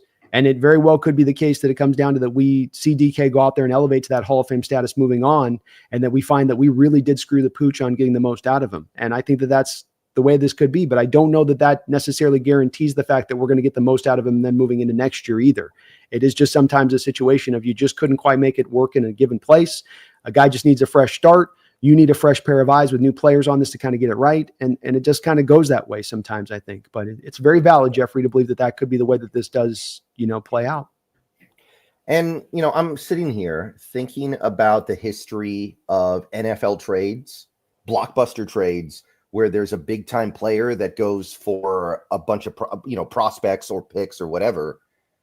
I know in basketball, it almost always works out in favor of the team that acquires the superstar. In the NFL, I feel like that's not the case at all. I feel like the team that acquires the prospects often comes out feeling very good about themselves.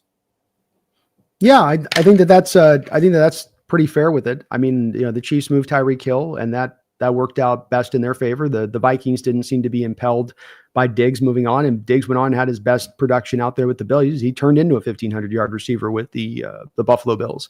So I think you're right. As you go through the line of these kind of moves that have been made, it does tend to be one that it does work out for the team that is moving more than it works out for the team that's getting. Yeah, Joey Galloway, Russell Wilson.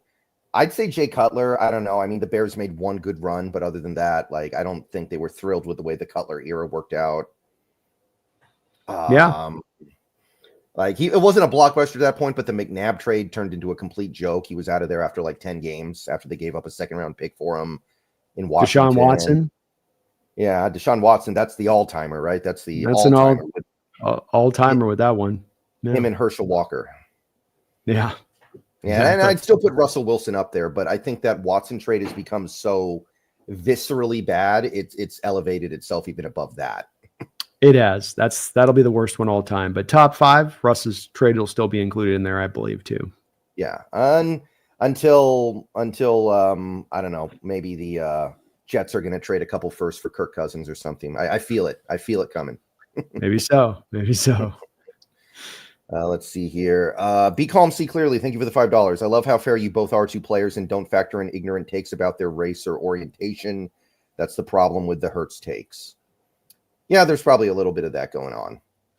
Yeah, there's some of that still exists through, and I think we're starting to get through maybe the end of that. Be calm, where that long thought process that was even around in the 80s when I was kind of growing up was very prevalent. I mean, this is why a guy like Warren Moon doesn't get drafted in a draft where there's, I think, freaking 13 rounds. Nobody ends up taking him. He's got to go play in Canada. There's talent. You can even still go back and watch the UW days of Warren Moon running around back there, and you can see the talent. You can see how he throws and how he runs, and like the fact that didn't appeal to the NFL team. They're like, nah, we're good. But Hurts is a hell of a player in what he brings. He's got limitations, but he's got a lot of stuff too that's beyond just physicality stuff. It's how he does the tush push and the 600-pound squat and the ability to run that play better than anybody else can run it. It is the decision making. It is, and that decision making is not something to be undertaken or to taken lightly with. This decision making is one of my biggest things that I look for in a quarterback prospect. I look for arm strength and I look for decision making, and that's where with him he's very strong in that way. So he's fine. He fits the mode, and it wouldn't surprise me if he goes out and wins another Super Bowl at some point in his career, because he understands what he can do, what he can't do. And that's especially get into playoff football when you have to manage things. It's so much about managing in playoff football than it is about making all of these wonderful throws and plays. It's managing the game. And he knows it. He knows what time it is when he gets into those situations. Yeah. And then B. Calmsey clearly also sent this $2. Hurts' arm is a lot weaker than Geno's arm. Facts. And then this also kind of going with it. Hurts makes up for his arm strength with his elite running ability and processing coverage. O-line and Kubiak will help Geno process better, hopefully. Yeah. And when I talk about Hurts, one thing that I want to say, one thing about Hurts is I say he can't really throw the ball very well beyond 12 yards. And people are like, oh, what about that 9 route he threw? And say, I'm not talking about that throw. Like the 9 route, okay, that proves that he has an arm that can get the ball down the field. I'm talking about throws into tight windows over the middle of the field where he needs to get the ball over the linebacker and settle it in between the corner and safety. You know, these throws that guys like Justin Herbert makes all the time. That's what Hurts is not very good at. And he's in an offense where he never has to do that pretty much. Yeah, it's the odd thing, I think, where you would get a guy that would atypically, if he's going to have some throwing limitations, would be able to not hit that 9 route as well. And he's the odd guy in that he really throws a really nice deep ball and an accurate deep ball and a precise deep ball. He can put in the right spot, and that's not what you tend to get. But all these quarterbacks have all these kind of different pluses and negatives. I mean, you have a guy like Lamar Jackson, for instance, a bit on the other side. He's got more arm strength than a Hurts, can target the middle of the field, can make the intermediate throws and be very accurate on those throws, but then the guy can't throw a 9 route for his life. And so there is a little bit of, every quarterback's got a little bit of a give and take on this kind of thing. And where it's really intelligent is both Hurts and the Eagles have taken a look at this quarterback, and Hurts is looking to himself. What can I do? What can I do? What do I need to stay within? I mean, a big part of what you see with Geno last year is sometimes not knowing his limitations, of trying to do too much of the superhero stuff rather than understanding, protect yourself against the bad mistake, protect yourself against that errant poor throw. Yeah. And I think also a big part of it is Ryan Grubb's offense required him to try to make a lot of those throws. Yeah, agreed. And I think that's why you get the results that you get in many cases. I think that it would take a superhuman talent. It would take like a literal top 3 quarterback to run Grubb's offense effectively, because so much of it is an insanely high degree of difficulty. Yeah, I'm with that as well. Mm-hmm. You're right. So, Hurts is, I think he's decent. He's kind of a unicorn in that he has such a unique skill set. He's good at things that, like that tush push stuff. That's legit. That's a skill. Now, I'm not going to comment on the controversy on whether or not it should be banned. I actually don't really think it should be banned. I don't care that much. But that's a skill, and that's something that he's better at than anybody else by far. Running the ball, he's one of the best quarterbacks in the league at, just in general. But then he's just so lackluster in some areas in terms of actually throwing the ball. And he's a unicorn in that regard. He's what he really shows you, and what the lesson here is to learn, is that we walked into this Super Bowl and everyone, this narrative kept fitting harder and harder in to be that you have to have the star quarterback. You have to have the quarterback that can do all this and do all that and do all this, and that he's going to carry the day. And it's all, and then we learned with a guy like Hurts doing this, not only now going and winning a Super Bowl, but getting to his second Super Bowl, is that no, it does still come down to there's other ways to get this done. It doesn't have to be just this road to go and get a Super Bowl title, that you can do it with a quarterback that maybe has some limitations to their game. They need to have pluses and things they bring to the table, but they can have some limitations as long as you're building the team intelligently and you're building around that player's strengths. And if you're doing that, then you can go win a Super Bowl. Yeah, I mean, what's Jared Goff really? What's Jared Goff? And he's played in a Super Bowl. He played for the number 1 seed last year. Probably would have made the Super Bowl if the defense didn't completely melt by the playoffs. Yeah. Even with as badly as he played in the playoffs, I think they still win if they have a competent defense. So, and what's Jared Goff really? He's got a nice arm, but what he can't process. He doesn't process at all, really, feels like. No, he wants to hit the back foot and let it go, right? He wants to do his pre-snap reads, have the reads tell him where this is at, and then he's going to go to that pre-snap read. If you get him into the point of he having to process, then he's going to get uncomfortable. And I agree with you. The story last year with the Lions was not that Goff got exposed in the playoffs. The story is that they had 75 injuries, 60 guys on IR by the end of the year, and that's every team gets to a spot where it's one too many injuries. Mm-hmm. Yeah. Heart goes out to those Lions fans, by the way. It was so obviously their year, and then somebody upstairs was like, no, absolutely not. Yeah, they just every week you were watching. Another guy goes IR, another guy's limping off, another guy's being carted off. Boy, you just kept going, boy, they're holding up, but this is getting very, very thin. Mm-hmm. Long live the king. Thank you for the $5. Can you name scenarios / free agent pickups where the offense can get better even after trading DK Metcalf? We're going to get to the free agency stuff in just a couple of minutes here, actually, some of our top guys. But we put our list together, I think, before this DK stuff kicked up. So we didn't really talk a lot about receiver. There's one guy that I like. I don't think he's a DK replacement, but I think he would be an interesting fit. I kind of like Josh Palmer, the Chargers guy, looks like he's going to be let go, who's going to be a free agent this offseason. I think he would be a good number 3 receiver, but I don't think he's a guy you get to replace Metcalf. No. So I don't really have a good free agent solution for replacing Metcalf in the way that you're talking about, but I like Josh Palmer. That's my guy. If I could say not a free agent situation on this, King, but kind of a creative way to do this would be you go out to the Saints and you say, hey, Saints, what are you going to call? We move a Metcalf. You say, what are you going to charges for a Shaheed and for a Taysom Hill combination? What's that package look like for us? And Saints have got to dump a little bit of cap space. They give you a trade. You move them for a 4th round pick or whatever that would be.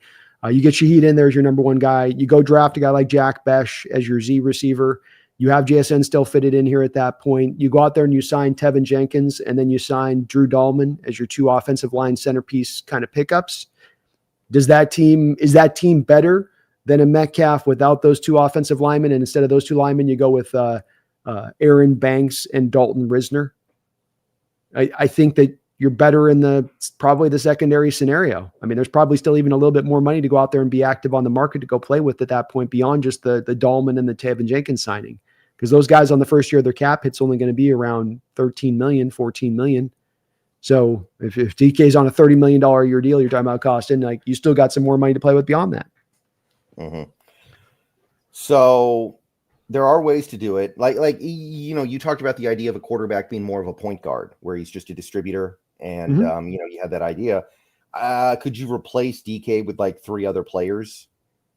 Maybe again, Kubiak's going to be running a lot of 2 tight end stuff. Could you get a Josh Palmer and then Rashid Shaheed? Maybe you could maybe cook it up a little bit. I assume you don't want Olave because of the concussions. They've got to not want to be given what they can get for him as a talent. The concussions have to be where we get the discount back on him then on the other side of that, right? Mm-hmm. They're going to want a 2. I don't want to give you a 2. I'll give you a 3 or a 4. Mm-hmm. Does that really move the Saints needle at that point? I don't know if it would. Saints need to do something. That's a very obnoxious team right now to just have dangling out there to win 5 games every year. It's another team that misses it. Like I said, the main problem teams make is not that they miss prospects, whether they spend this money and that they shouldn't have spent it. The problem is you misidentify yourself. And the Saints have done it now for 14 years. They will not take that step back. It's that these teams just fight it tooth and nail, Brendon. And I don't know why, because even when it's obvious to them that they should do it, they will just not do it. I think I know why they're afraid of getting fired. I think that's as simple as that. I guess that's fair. But a team like the Cowboys, for instance, that doesn't do it. Nobody's firing Jerry Jones from general manager. You're the owner. What's the excuse or the reason there? And He only cares about making money. Super Bowl doesn't really make him more money. He's already making more money than anybody else. Probably so. Probably so. Okay. Jeffrey, thank you for the $5. Here's the dumb question. How are we going to sell tickets? Literally no stars left on a team. The national media already loves to ignore 200 to 300 tickets. I mean, that would be kind of I understand that concern that the ownership might have. I would really hate that to be the reason why they decide to make a particular decision rather than another decision. Yeah, I mean, if it comes down to this is the proper decision that we need to do to build the team to a contending state, it's going to take us a while to get there. And then somebody sort of speaks up in the room and they go, yeah, but we are going to get there. Yeah, a year from now, we will be the contender state. We'll be financially in a lot better shape. Our cap will be great. But you know what? For a year, we're not going to sell tickets well. I would hate if that's an overriding factor to determine the proper approach versus what is just the proper approach. I know that they need to sell tickets, but that's not the end all goal is to sell tickets. I know they need to sell tickets, but that's not the goal. The goal here is to try to become a winner. And if it's about selling tickets or becoming the winner, I want to choose the lane of how to get the winner. That's the important part to go at. Yeah. And look, the bottom line is, if you don't want to get to this point where it's one or the other, then do better. Don't draft Dwayne Eskridge. Don't draft LJ Collier. Don't draft, even Jordan Brooks, who wasn't terrible. You still could have done better there. Don't spend all that money on Draymond Jones. Don't hire Ryan Grubb. Don't do this. Don't do that. Do better. And you don't have to make this decision. You'll just have a great team that's selling a lot of tickets. And you're like, cool, we're winning and we sell tickets. Yeah. Now, because you made the mistakes, and not everything recently has been a mistake, but there have been a fair few. Now you're in this situation where it feels like one or the other, potentially. It does. I agree. Mm-hmm. Okay. So, yeah, I understand the concern, but I'm not tripping too hard on that one. No. All right. Real quick, there were two things that happened earlier today, although I can't find confirmation on the Nwosu thing. But I do know that we re-signed Josh Joby. We don't know the particulars of the deal yet, but Josh Joby is back. I like it. I'm a Josh Joby fan. Mm-hmm. Me too.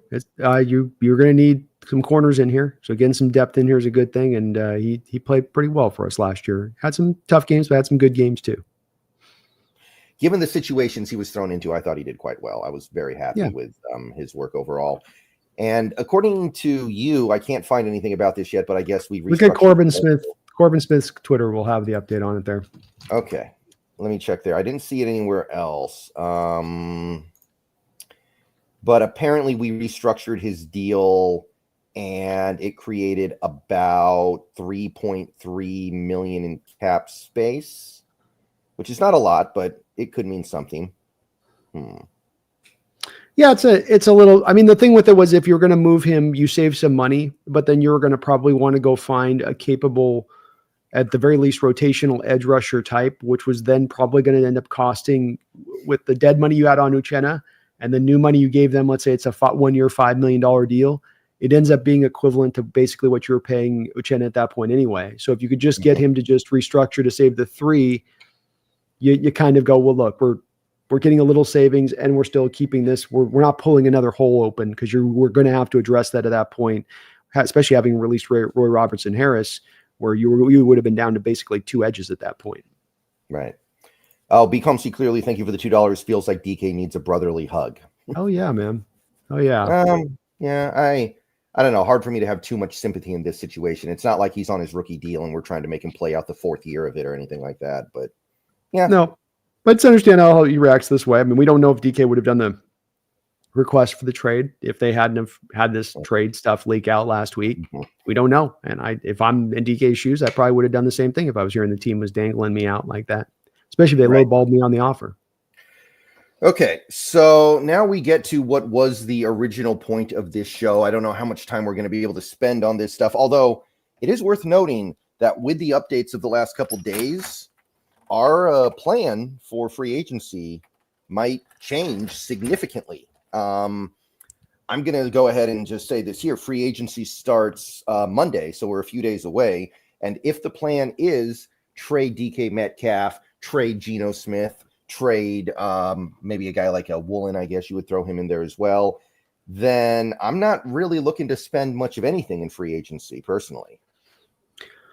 I'm not looking to do as much as either on that. I think that there's certainly an opening to maybe do a Dahlman at his age, to where if this is a thing where you have confidence in 26, you're going to get this right. That's one where maybe you're a little bit open to it there. But I would be completely okay with the team at that point if they make those moves of tightening the belt strap and kind of going to a little bit, as much as I've hated in the past, I'd be okay with it right now, which is a little bit more of the 1-year deals, because this is a little bit more about saving that cap space, if not being able to even roll some of the cap into 2026, God forbid. I wouldn't mind doing that either. And, maybe we can get something of a comp pick for Ernest Jones. Somebody's going to sign him eventually, just something. The only worry I have on that is that once you get past the June 1st, that's where the compensatory pick comes in. And if a team really, okay. Yeah. So if it gets past that thing, that's the way they did that with the compensatory, which sucks.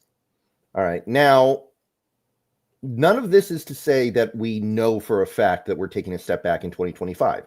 This team could still keep Metcalf. This team could trade Metcalf and still decide we're going for it.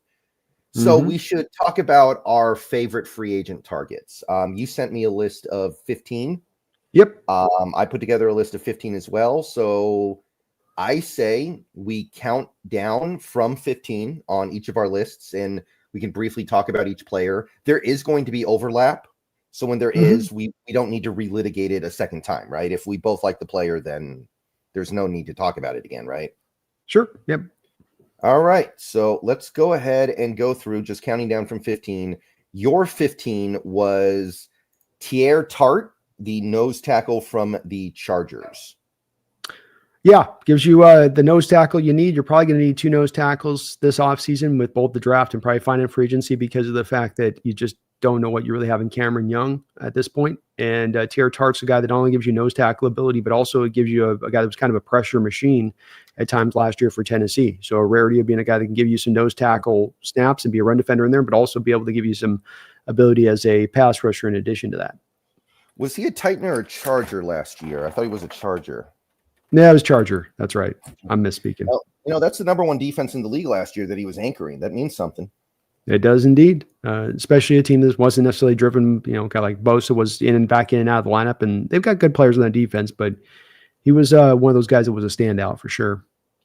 Yeah, I liked him as well. He didn't make my list, but he was close. I do like Tart quite a bit.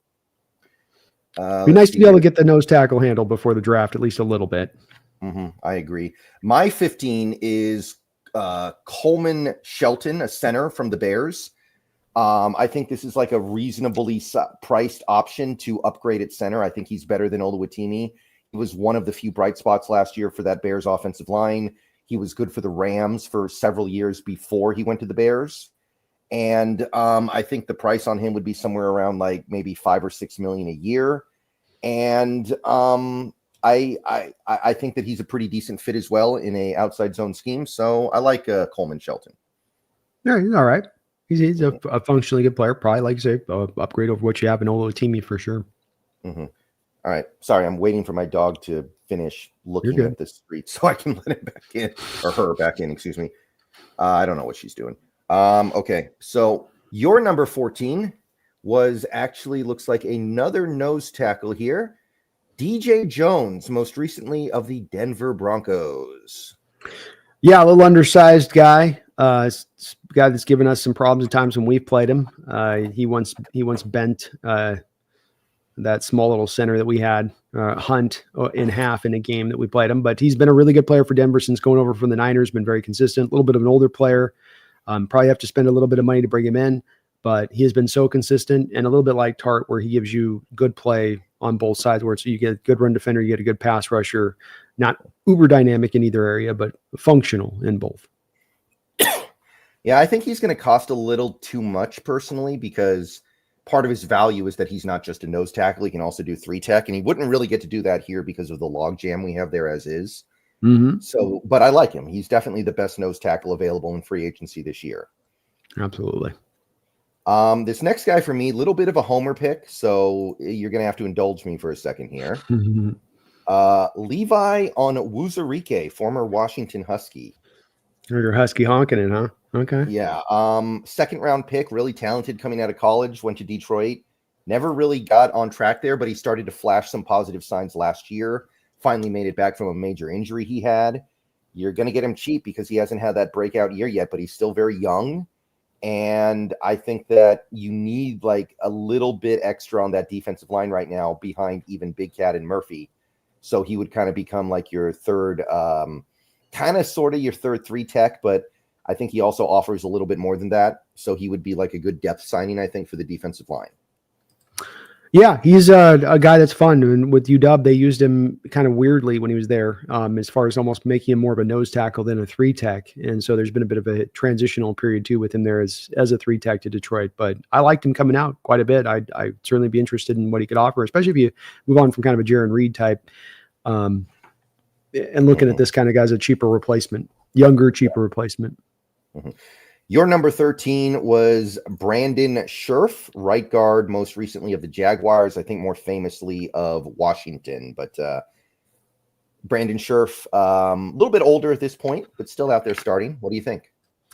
Yeah, this is definitely an older dude that is not played his best ball. This wouldn't be necessarily your ideal move that you would go to with a guy like this and saying that this is an number 1 move. This is sort of your kind of going secondhand parts, but you are looking to upgrade the position necessarily past where it's been. And I mean, even getting it to like a league average state versus where it's been would be much better than where we've been with that position. So you're not going to have to spend a lot of money for him. He is older, but older offensive linemen can still tend to be pretty good at times.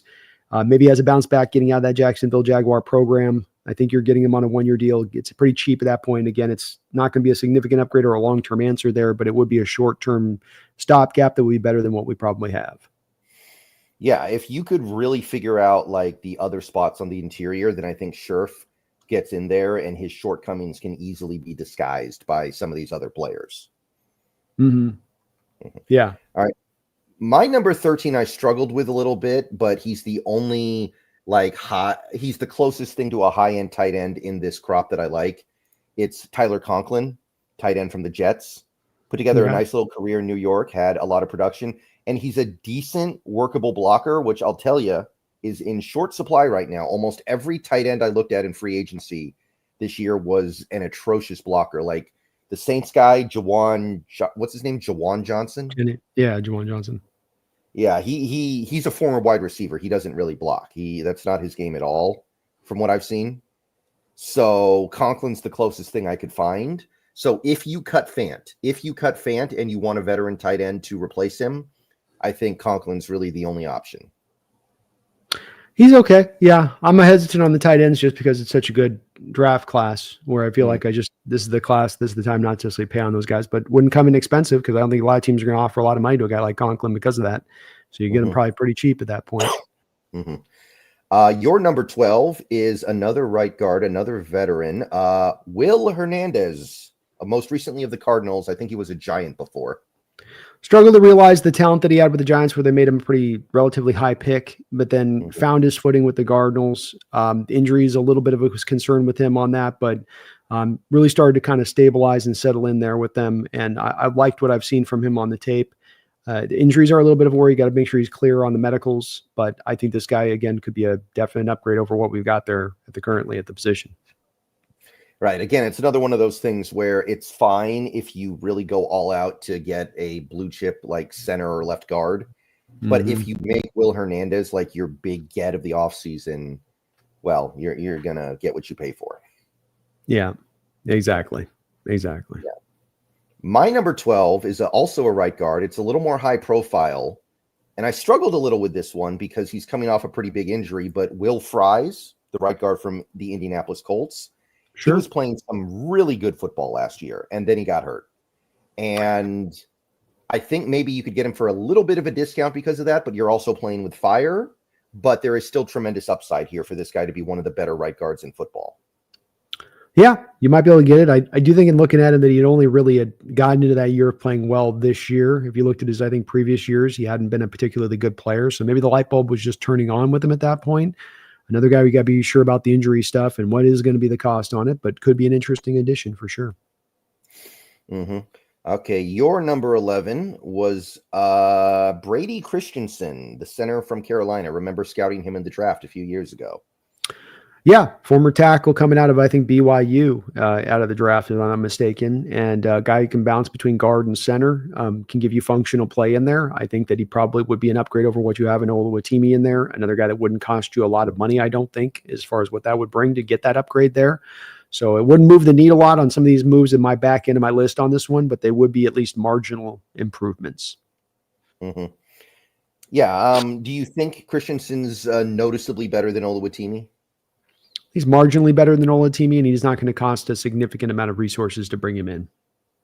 Maybe you could have him and Oluwatimi compete in camp, and may the best man win. That might work. Okay. I'm down. If you're doing the Austin Blythe, Evan Brown special, this guy's better than those guys on that kind of pecking order. Is he like a huge? No, but he's better. He's better than those guys. And again, pretty good age too, where he's heading right into his prime. So maybe you can kind of tap into a little bit more there with him too. Next guy for me, my number 11 is my nose tackle that I liked, TJ Artiderell-Slaton from Green Bay. Oh goodness. So the thing with this guy is that he was playing pretty well. Things were going pretty well in his career. And then last year he played way more snaps at 3-tech as like a B-gap guy, and his play fell off a cliff. I think that if you got him and you put him back more as like that pure nose and let him play most of his snaps at nose, you'd get better stuff out of him. That's kind of how I'm approaching this. That's fair enough. He's got a Key and Peele name there. I don't know too much on him with Artiderell-Slaton. Yeah, everyone calls him TJ Slaton, I guess, which I don't blame them. Yeah, exactly. That's a mouthful of a name. Yeah, I think something happened where Green Bay lost a player and they just tried to play Slaton at 3-tech and it didn't work at all. Well, you got Ryan Clark, so Clark's your main nose tackle there. Kenny Clark. Kenny Clark's their main nose tackle in there, so they don't want to move Kenny. Kenny's not a 3-tech. They tried to fit him in the square hole. Yeah. Yes, sir. All right. Your number 10. This is a left guard from Minnesota, also known for his time in Denver, Dalton Risner. Great name. Dalton, a great name. Just a functional guy, and just more of the same on kind of these guys. I don't think that there's anything that's bright about him. I don't think it's a matter of it's a pure scheme kind of fit. At Denver, he did play under, I think, there where Kubiak was there when he was there at Denver. So I think he would have some familiarity to this scheme in general terms. I think he would be an upgrade over what we've had at left guard recently. Would not be a huge upgrade, but not a guy that's also going to cost a significant amount of resources to bring him in or salary. So a bit of a value signing like some of these on my back end of my list. This is why they're in my back kind of 5-15. But a guy that you at least check, you get this checked off, you get this taken care of. It's less of a need that you're driven towards than when you get to the draft. Yeah, Risner kind of had a reputation in Denver for being a guy who got worse every season. Like his best year in Denver was his rookie year. And then as time went on, he got worse and worse and worse. And then he went to Minnesota and he kind of revived his career a little bit. I think he played a lot of right guard in Minnesota, though, worth noting. I believe that's true. Yes. Okay. My number 10 is also a left guard, although I want to be clear here. This is a pure backup. This is a pure depth signing. It's Lucas Patrick, the left guard from New Orleans. And this is purely because of the Kubiak connection. I think this is somebody that Kubiak would like to bring over and be kind of like the Laken Tomlinson of last year, except he hopefully doesn't actually have to play. So get him for like $2 million is like a veteran backup. I think that would be a great fit.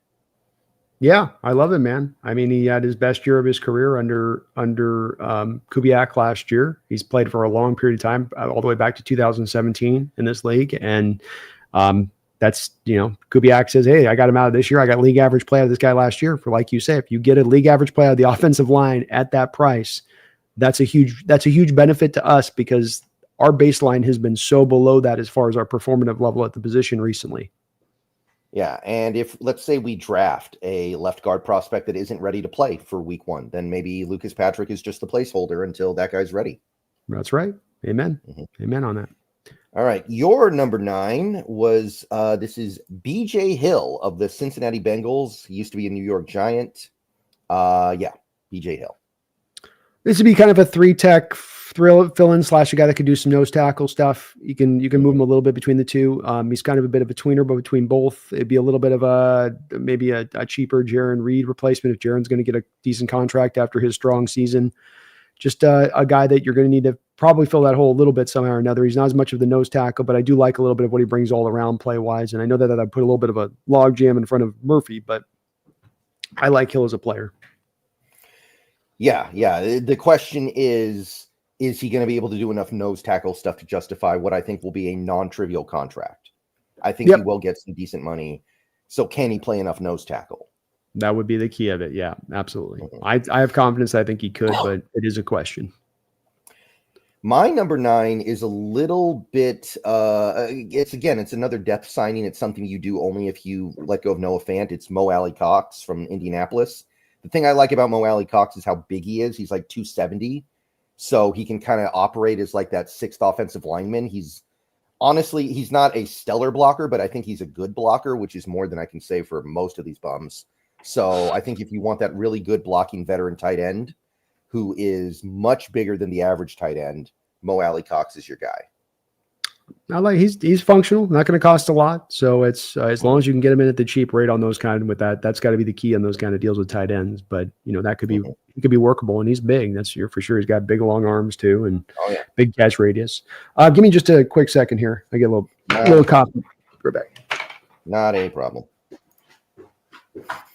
All right, everybody, just hang out for just one moment here. We have over 600 people in the stream. I know some of that's from X, because X counts people on the who have viewed the tweet as viewers, which is not entirely accurate. But regardless, we got a lot of people in here right now, so hope everybody's having a good time.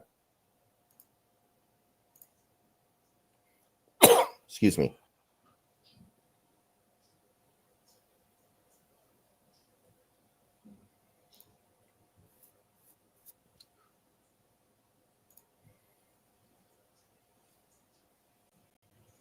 And next week when we do this show, assuming that we do a show next week, and I think we will because it'll be a few days deep into free agency, I will be back at my typical computer. I will be back in my normal setup, so it should go a little bit better. Just so everybody knows that.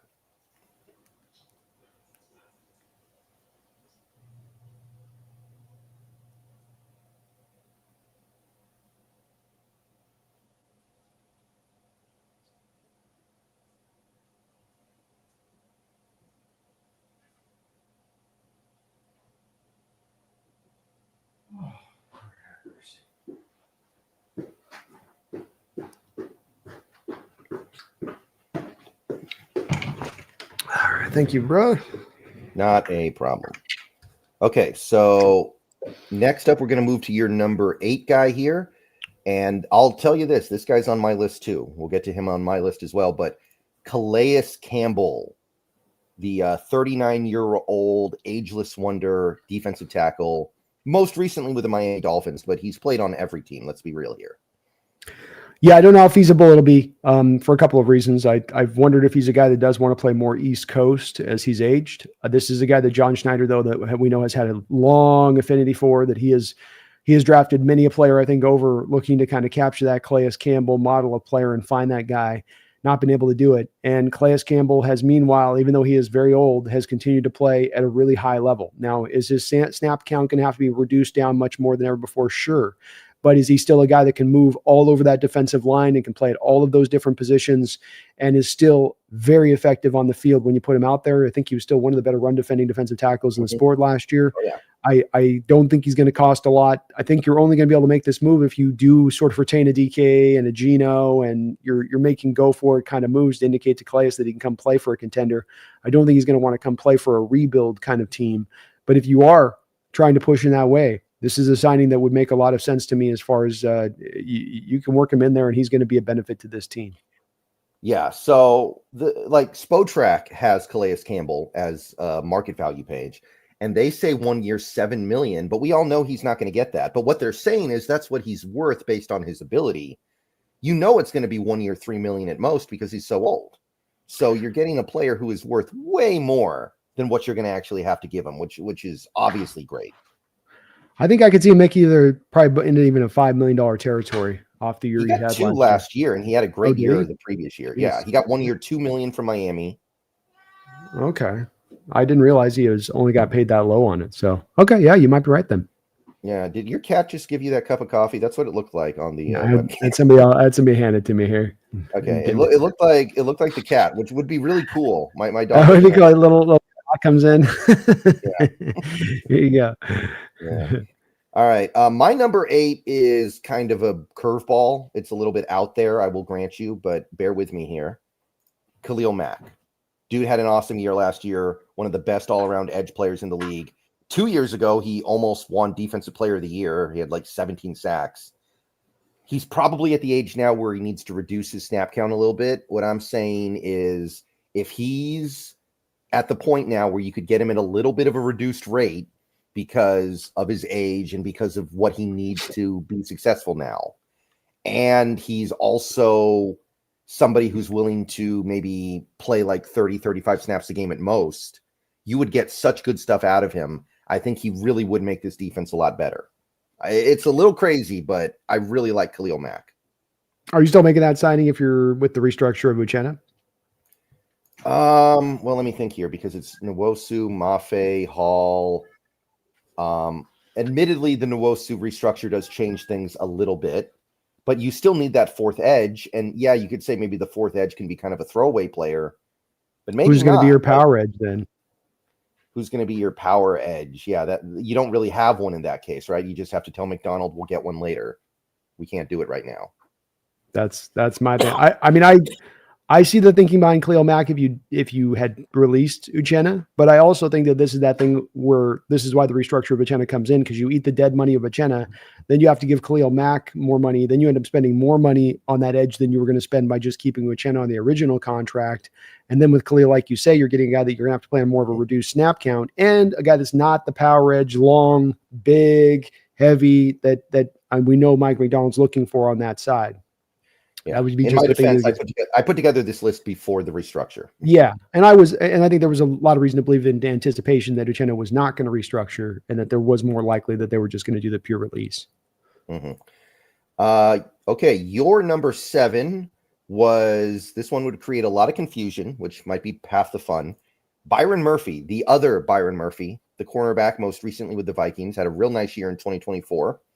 So you want to bring him home? This is maybe your homer pick because he's you got a UW. I get a UW. That's the way this works. If we're Husky fans, man, we all get to have at least one Husky on our free agent list. I had Gaines too, by the way. So I beat you, Mr. Husky Homer. I beat your loyalty factor. I thought about Gaines too. Actually, some of us are real Husky fans, and some of us are partial Husky fans. Yeah. Byron is he's become a really good player. He's just a really solid, steady player. I think he had 6 interceptions last year, so brought some ball skills into play. You need corner help. I don't know if he's going to keep Rick Woolen or not. If you wanted to move Rick Woolen's $5 million contract and sign a Byron Murphy, probably the first year cap hit for Byron Murphy is going to be right around that cap hit cost that you'd have to spend for a Rick Woolen. So just a player that I like, and I think he's really developed and come on as a guy heading into his prime, had a great year for Minnesota. But just kind of was filling out the list to a degree. Yeah, I think he's going to be pretty darn expensive is the thing. And also I'm a little concerned that last year was kind of his breakout year. And I think maybe he broke out because of the aura of Brian Flores. I think that aura, like he leaves the aura, you might not get the same results. Could be. Mm-hmm. But pretty good idea. It's something that I played with as well. All right. My number 7 on my list is Aaron Banks, the left guard from San Francisco.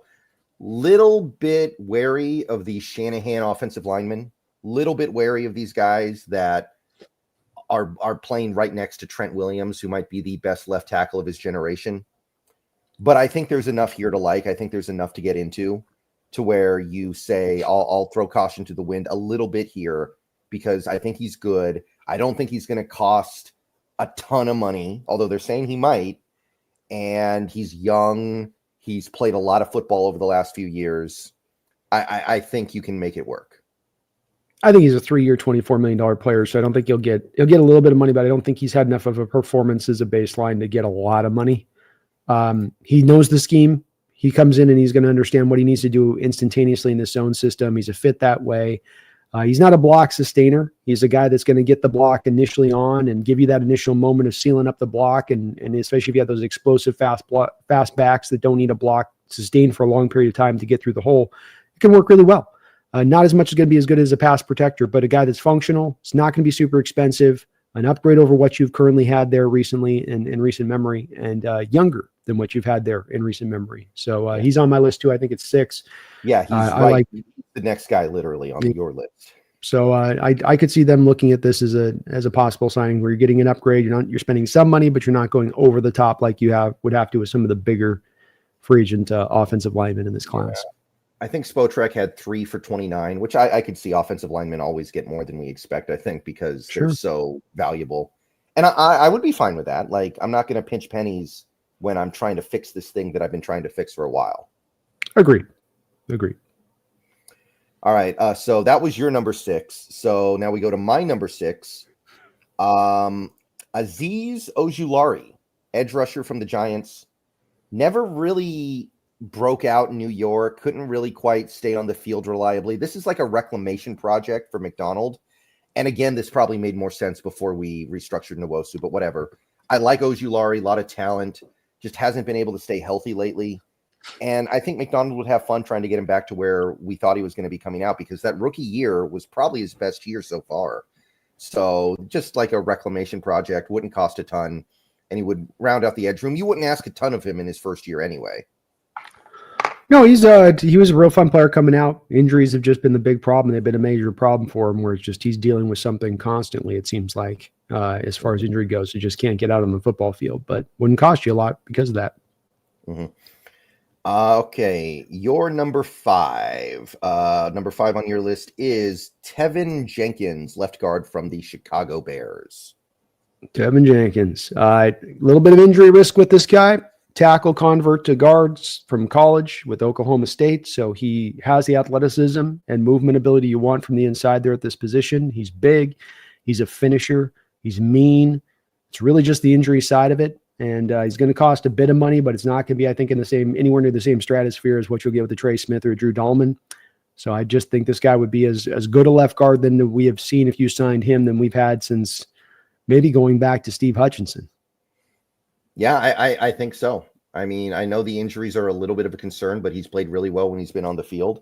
And let's face it, if he wasn't an injury risk, if he wasn't somebody who had missed a little bit of time over the last few years, I don't think the Bears let him leave the building. I think this is the only reason why he's available. So you trying to find a perfect player is going to end with you not getting anything, because they all get retained by their teams. Especially offensive linemen. Mm-hmm. All right, my number 5, this is a guy I mentioned a little bit earlier, Josh Palmer, wide receiver from the Chargers.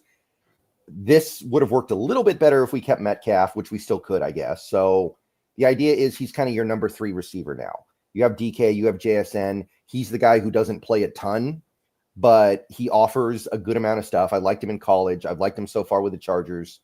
He's never been that number 1 receiver. I think here he would be like a pretty good number 3 receiver, somebody who doesn't play any more than 60% of the snaps, but he's doing his thing. He's doing good work when he's out there for whatever Kubiak gives him. I think that's kind of like, by the way, Spotrac said like 3 years, 12.8 million. So that's barely over 4 million a year. So it would be cheap too, and multi-year.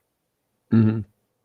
Yeah. I mean, I would be I'd probably be a bit against this, but that's as much just, I'm not looking to spend as much money in the receiver. And if I'm going to spend it, I want to get something in here that's legitimate. With Palmer, I think he's kind of just a guy a little bit in where he is. And even at $4 million, you are kind of paying $4 million for just a guy.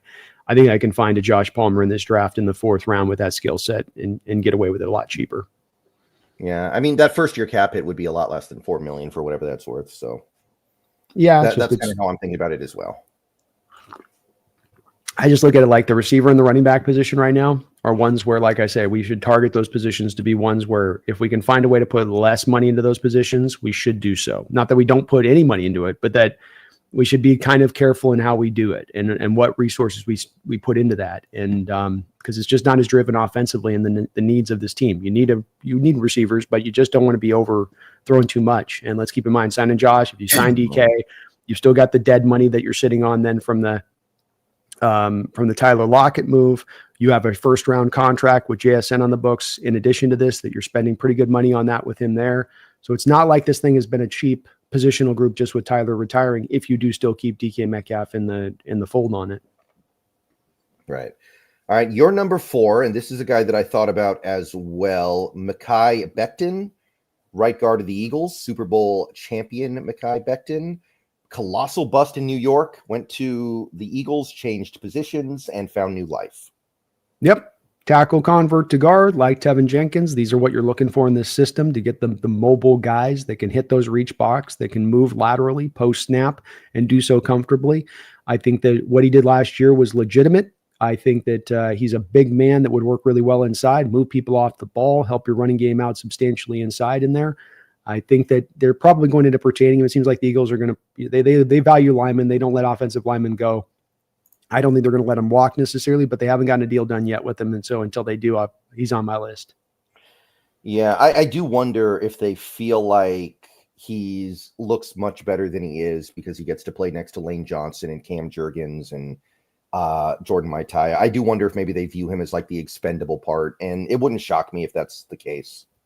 Especially being right guard, which is kind of that is the low end offensive line spot of the 5 positions.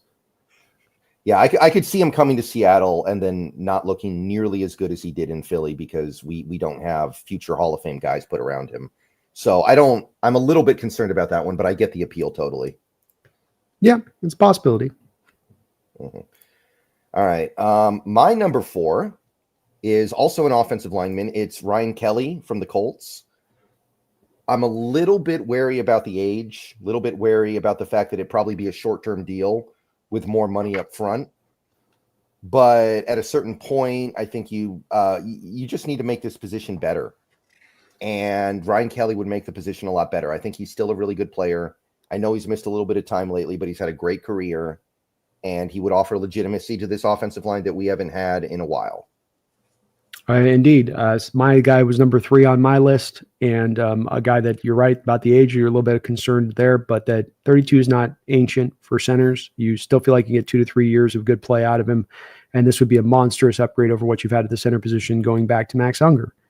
And some of these guys we reference, whether it's a Steve Hutchinson or Max Unger, it's like we're 10 years back from finding a player this good, and that makes it that much more of a priority. And you can see how that could have so much more of an impact if you bring that kind of player in. Yeah, he was number 3 on your list, by the way. So you are correct. He was definitely there. I'm a little uneasy about it, but you have to take a leap of faith at some point with some of these guys. You just do. Well, it's Drew Dahlman, and it's Drew Dahlman. I know we mentioned Brady Christensen, but it's basically if you want real upgrades, it's Dahlman and this guy, and if it, at the center position specifically. And if it's not that, then you're looking to the draft. And right now, my draft, I don't have a center higher than the 4th round on my valuation right now. So we're going to need one of these guys to move to center, and I don't know who that is. Yeah. So the lay of the land thing is kind of such that does drive some of this too, as far as some of the scarcity of the market and what you do get from Ryan, and that he is a good player at that center position. And my number 3 was Calais Campbell, who we already talked about, but it would just be awesome to have Calais Campbell. He's such a cool guy. Playing great for 39 veteran. years old. Yeah. Can't beat the veteran leadership. Sorry, go ahead. Yeah. No, he's 39 years old and he's still one of the best players in the league. I want a part of that, man. And the veteran presence you bring in with him, having guys like Uchenna Nwosu, Leonard Williams, this guy in your defensive line, the guidance and leadership that gives you on that line, I think is huge. Mm-hmm.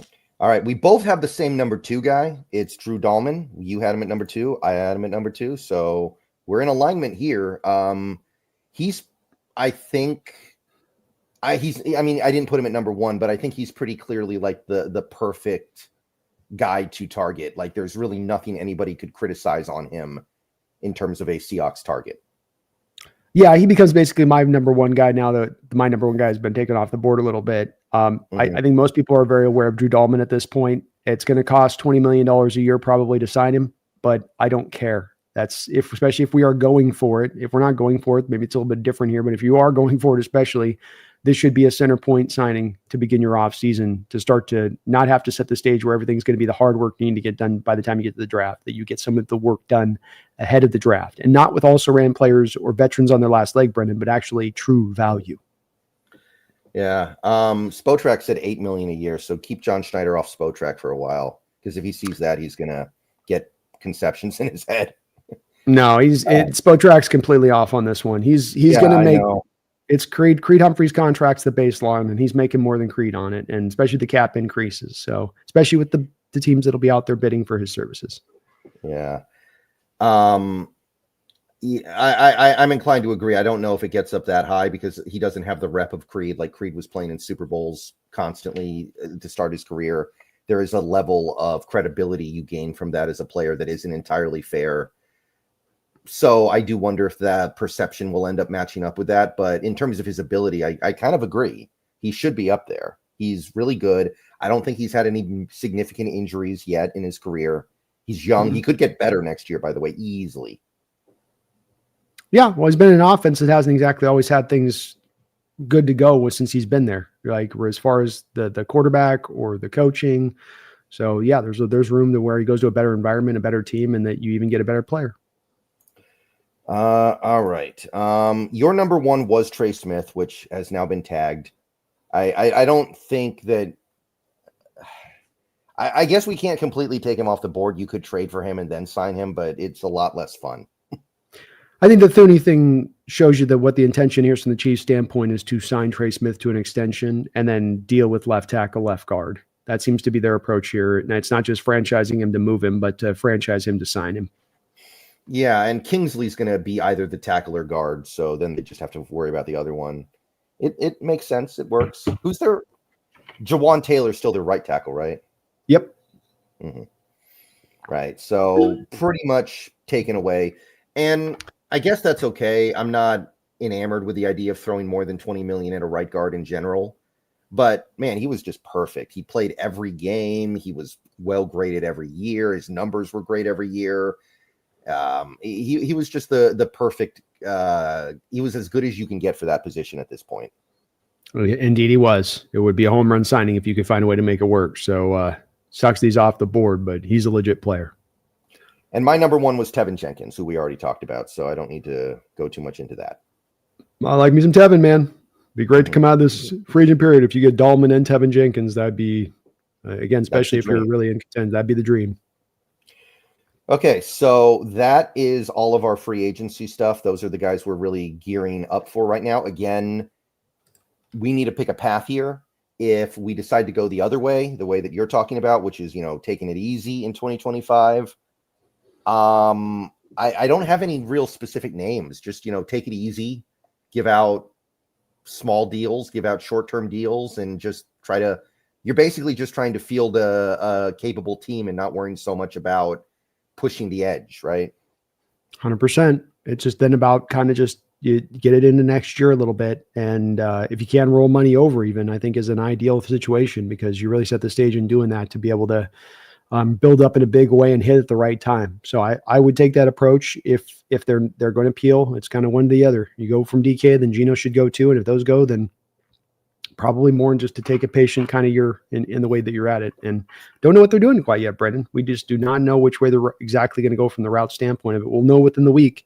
This Geno and DK thing will come down and we'll have a resolution by the time we get to Monday next week. Yeah, if we don't, that's really bad. Like if we do not have this resolved by Monday morning, that's really, really bad. I'm just going to put that out there. Yeah, not a good sign. The longer the DK drags on, the less returns I think you get from him. I don't think you take this 3 weeks down the line and you're getting your first and third round pick at that point. I think instead it's more like closer to Josina Anderson's third round pick if you're waiting that long. And Geno much of the same way. Teams that need quarterbacks right now are going to want to make that move. If it's going to make that move, or you sign the extension. So Seahawks got to Esther get off the pot. They got to decide what they want to do with this. You push this thing as far as you can, as far as holding off to making you determined about what you're going to intend to do. So now you got to actually make a choice and pick a road. All right. So there's one other thing that we should cover real quick here. And I know this, it feels like this happened 3 years ago now because of all the stuff that's happened since. We did have a combine last week. We did have a combine and it was very interesting, very illuminating, a lot of fun. I always love watching the combine every year. And there are some guys that boost their stock up, and then there are some guys that take their stock down with the way they perform. So let's briefly go over some of our favorites. And there's a lot of overlap here because the combine is kind of objective, right? Like either you do well or you don't do well, and everybody can see it. Yeah. So let's just go ahead and go through some guys. You had 10 risers. First guy, edge rusher Shamar Stewart, runs a 4.59 40, 1.58 10-yard split. This is a bigger edge, by the way. This is not like a typical edge. This is not a James Pierce. So you might look at those times and say they're not that good. They are for him. 40-inch vert, which is insane, and then 10-foot 11-inch broad, which is also insane. Yeah, he absolutely had an insane combine that legitimized himself as potentially being a first-round talent. I don't with these guys. I think it's great that they've had this combine like they have. I don't think they should elevate past the tape or raise you past the tape on that, in my opinion. And so I still do hold him into being a very high second-round pick. You are drafting a guy that's more about the tools than you're drafting him for production. But there's no doubt he put up basically Myles Garrett type numbers, and that's legitimate. And that's worth noting. Is there not a little bit of LJ Collier here, because LJ Collier was a guy who didn't produce in college and then set the world on fire at the Senior Bowl? Like, is there not a little bit of that here? No, because LJ Collier's numbers, if you go look at him from a testing standpoint, are nowhere near these numbers. Not even in the stadium of these numbers. Yeah, I agree with that, but still, the guy who didn't do anything in college and then after college is over, he starts doing good things. It still made me think of Collier, and I'm like, I'm sick of doing the Senior Bowl thing, because I remember this guy was great at the Senior Bowl too. Yeah, I don't want that stuff to override. And you're right about LJ with the Senior Bowl. That overrid a lot of what with him as a player. Like, Seattle let that carry the day on him in a way that they shouldn't have. But I mean, just to put this in perspective, I'm bringing up the numbers right now. LJ Collier ran a 4.91 40. LJ Collier had a 1.68 10-yard split. LJ Collier had a 9.10 broad jump. So this guy's numbers, he jumped 30 inches. LJ Collier, 30 inches was his vertical leap. So we're talking about there, yes, from a production standpoint, there's an equivalency there, but from size, length, explosiveness, I mean, any metric you want to basically use, Shamar is lapping him over and over again. As far as this, part of why I hate the Collier pick so much is that you weren't even drafting a guy with tools in the first round. You weren't drafting a guy with production in the first round. You were drafting the guy literally just because of that Senior Bowl performance. Mm-hmm. But yeah, Shamar Stewart, very intriguing. Second guy is Maxwell Hairston, cornerback. What was this? Kentucky? Yeah, Kentucky. Ran a 4.28 40, 1.5 flat 10-yard split, 39.5-inch vert, 10-foot 9-inch broad. He's a smaller guy, a little bit shorter armed, but he definitely did himself some favors this week. Yes, he did. He's the cool thing with him too is the speed does show up on tape. You especially see it when he wants to do the makeup speed, when he loses a little bit of space between him and the receiver, that he can make that up really almost effortlessly at times. His tape is not great as far as tackling goes. He doesn't want to tackle for nothing, but he can cover and he can run. And that's the main first two things you really look for when you're looking for a cornerback. Mm-hmm. Do you think he plays on the outside in the NFL, or do you think he's going to be relegated to slot? I tend to think that he's going to play on the outside with that speed. That's enough. That's enough next level burst with it to where he can overcome some things. But you do worry a little bit about the arm length. I think they're a little bit with him. He's 6, he's over 6 foot, so he's got enough size, I think, to get it done. All right. Number 3 on your list, edge rusher James Pierce. And this is the one that everyone kind of knew about after that 40 time he ran 4.47 as an edge rusher. He is a little on the smaller side for an edge rusher. He's like 245, but he's not critically small. 1.56 10-yard split, 31-inch vert, 10-foot 3-inch broad. So not tremendous jumps, but the speed is going to get people's attention all day. Some questions too with him on maybe character. They may or may not be legit. There are some questions there. I have him as currently my 3rd edge on my peck, or my 4th edge on my pecking order. I do have Jalen Walker ahead of Pierce. Mainly just because I like Walker as the weapon piece in this defense and using him in a variety of places, including off-ball linebacker. I think Pierce is more going to be a kind of a rotational pass rusher who is really good as a pass rusher. I don't know necessarily if he's going to be as good in the run as he is against the pass, but definitely helped himself to probably, if the character concerns are clean, stabilize himself in the top 20 picks. Yeah, I would be inclined to agree there. A little bit concerned about his ability to play the run, but definitely exciting as a pass rusher for sure. Absolutely. Let's see here. You also had defensive tackle here, Derek Harmon, Oregon, 4.9540, 1.74 10-yard split. Pure 3 technician inside, but these are the numbers that you were only a little worried about off the tape of whether or not he would have enough juice athletically. And so this does show you, it's not that you're looking for the numbers to blow you away here with that his size and weight that he is at, so that you just want to see that kind of get under the 5 flat, give me a respectable 10-yard split. And that paired up with how you use your hands on tape with your plan of attack as a pass rusher will be enough to legitimize you now as a first round talent. Right. And he's decent sized as well. He's 313 pounds. This is not like Braden Fisk or anything like that. This is a legitimately sized 3 tech. Very similar testing times to Chris Jones. Very, very almost just the same thing with Myles Garrett to Shamar Stewart as far as testing goes, is the same mirroring that you can do between a Derek Harmon and a Chris Jones. I don't think it'll be as good as Chris, but Chris was also a second round talent. Right. So I haven't seen a lot of him in the first round, so I wouldn't be surprised if he fell to that second. That would be, probably about what I expect at this point. It's possible. I think if he goes in the first, it will be dipping into the 20s of where he goes to /30. So he isn't a top 20 type first if he does go in the first. But I think he's done enough with this. I think teams with looking at the Chris Jones comps and with the production, the guy was a pressure machine. I don't think there's a 3 tech in this draft who's got more pressures from the inside than what Harmon caused last year. All right. Next up on your list was offensive lineman Armand Membo. Offensive lineman, big dude, runs a 4.9140, which should be illegal given how big he is. He's like 330 something. Yep. 1.74 10-yard split, 34-inch vert, 9 foot 7-inch broad, which I think came very close to setting records given his size. And he also cranked out 31 bench press reps. So whatever you wanted him to do, he did. Yeah, unfortunately, he probably had too good of a combine to take him off of Seattle's board as a possibility. Probably is going to go now in the top 10. Might be the first tackle taken off the board at this point. He was this year's J.C. Latham for me, Brendon, where we knew Seattle would probably take Latham if they had Latham and Murphy both on their board last year in the first round. They didn't. Latham went before Murphy. This year, if this guy was there, I think this is a guy the Hawks would target because you got the insurance for Lucas, and then you have a guy that can play in at guard. The 31 bench press reps show the strength that you see with him on tape. That should easily transition inside. He's not 6'6", where he's super tall. You worry about the ability to get in there and win the leverage war. But unfortunately, these testing times are probably going to put him at the very least in the top 12, if not the top 10.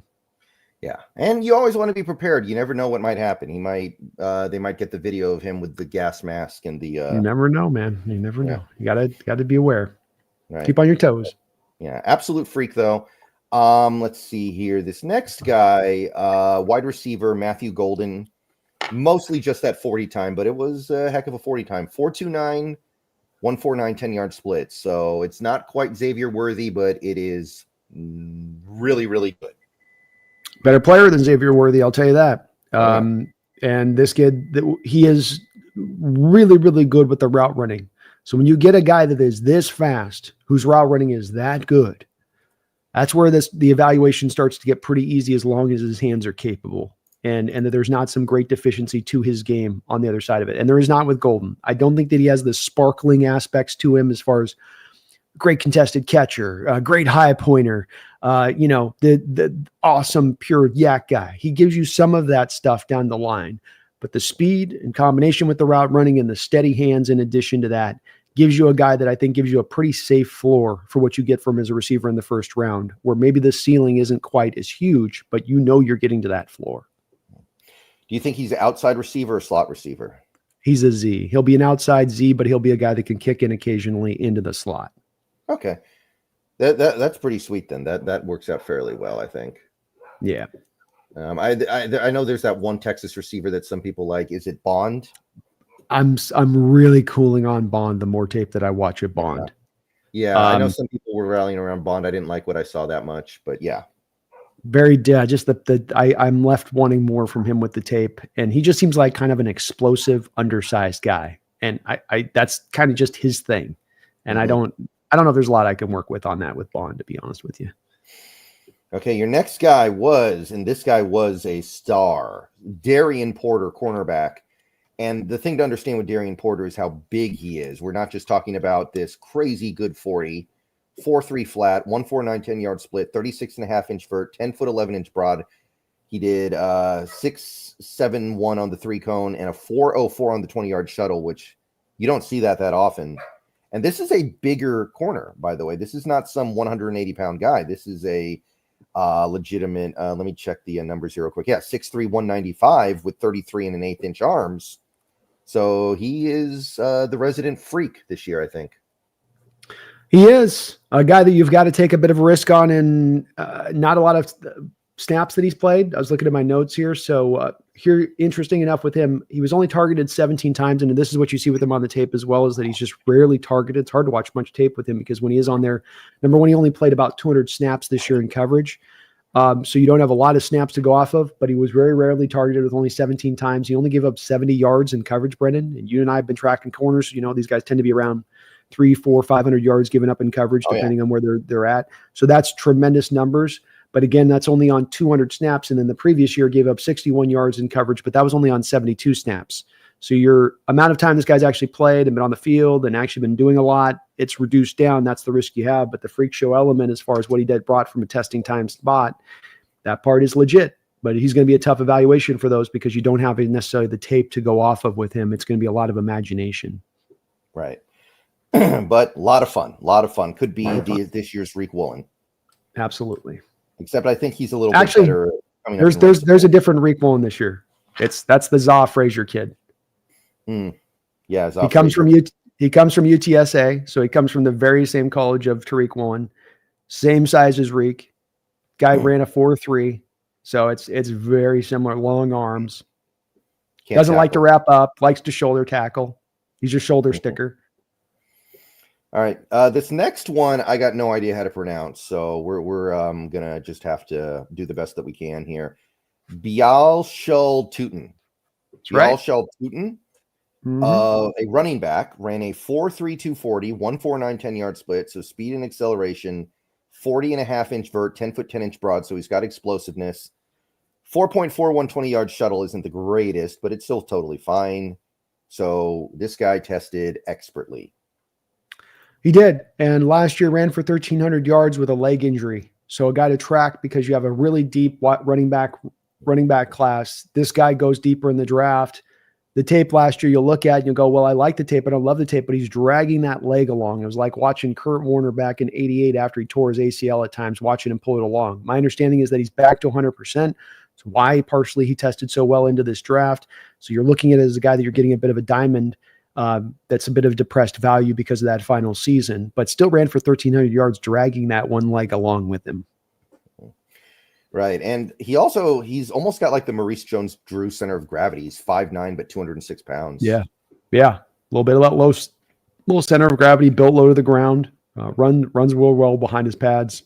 Okay, again, you're getting more 5th, 6th round guy, but that to me is going to be a really good value for a guy that be your 4th running back on your roster with this kind of explosiveness. Absolutely. Another offensive lineman here, another freak offensive lineman. I think this guy's like 335. Ariante Ursary of the Golden Gophers. They produce offensive linemen like this a lot, I feel like, because remember Daniel Falele? That's right. There. You got the center also. Remember Schmitz? Yeah. John Michael Schmitz came out there. They produce some. Yeah. The 330 is the important part with this, man. So it's just like, it's a little bit of like a lesser degree of Armand Mabou, where you've got a guy at 330 that shouldn't move this fast. And with his size and boy, he's wide as a house. I have a lot of confidence between him and Mabou about being able to push these guys inside 25 bench press reps, nice long arms that he's got on him as well. I think that this really leads me to believe this could be a guy that you could go take even at 18 who could be giving you that inside outside flexibility. So it's like a lesser Mabou, but still a guy with a lot of upside there. Like Mabou, Irsay and him too. These guys are really young. Mabou's like 20 years old. So you got guys with you have a lot of belief in your heart in taking these guys that the upside's going to be there in addition to these testing times. They're almost like the testing times are giving you a bit of a a peek into that upside that does really exist there with these guys being this young. Absolutely. Big fan anniversary, especially after this as well. And the final guy is kind of the guy that is burned into our memories the best right now, because this was kind of one of the last big hurrahs of the combine. It felt like in a way, it felt like this, well, not last, but biggest, excuse me. Nick Emanwari, the safety, who really went out there and just basically set records, runs a 4.38 as a safety, 1.49 10-yard split, 43-inch vert, which I think literally is a record for a safety. 11 foot 6-inch broad, I think, is also a record, and 20 bench press reps as a 220-pound guy. This is not a small safety. So he passed every test you could want from a safety prospect at the combine, I think. Yeah, the tape doesn't really match up to the testing times. And that's where I struggle with this, because there's a lot of Hawk fans that are instantaneously on the take him at 18. That's good value than to take him at 18. And you're drafting more traits. This is why I have Shamar Stewart in the second round too. These are guys with great traits. That's undeniable, but you're not getting the production with it. And maybe they get to that, reach that upside with that production. But when I go to take a guy in the first round, I'll be interested to hear what your thoughts are on this one. But when I do go to get a first guy in the first round, I want to go beyond more than just traits. Maybe if I'm in the deep 20s, I'll go with traits. But if I'm sitting more mid-teens, I kind of want to get what I know what I'm getting a little bit more so on that. And with Emanwari, I've gone back and watched the tape a couple times now. I've got all 22 available to me now. I've been watching with him. And I keep coming back away going, his tape is fine. It's a second round player, but you're not a first round guy. I can't go there with him. I'm a little, excuse me. Bless you. Where'd that come from? I'm a little more open to it than you are, I think, because I don't think he was, a forgettable player. To me, it's not like Shamar Stewart, who didn't really produce at all in college. Emanwari just didn't produce as much as somebody like a Malachi Starks. And, I want to be a little open-minded to this stuff. Emanwari's playing on a South Carolina team that doesn't have nearly as much talent around him as he would have had at Georgia, where Starks was. So I'm a little more open to it. It's still not my favorite option. Some people are really rallying behind it. You're right. Some Seahawks fans are going crazy for Emanwari, but I'm a little more open to it than you are, I think. Still not. Safeties just don't go in the first round. And if they're going to go in the first round like this, an Earl Thomas that went in the first round, who I know was smaller than Emanwari, had a lot better production with Texas coming out. There was a lot more of the ball skills at play and ability to take away the ball from the safety position and be, in general, you felt the speed on the field. That 4.3 speed of Earl, you felt that with him with Texas. You could see him in the center field going end to end. I don't quite get that same feeling of Nick when I watch the tape. And that we're talking about taking Nick in a lot closer to a place of Earl than we are talking about taking him further away than when we took Earl. And I just don't think that quite matches up. There's better picks to be made at that point, and you're drafting more to the traits at that point. To me, this gets driven at that point, not by the tape. It gets driven by the combine. And that's where I think you got to be careful. Okay. Yeah.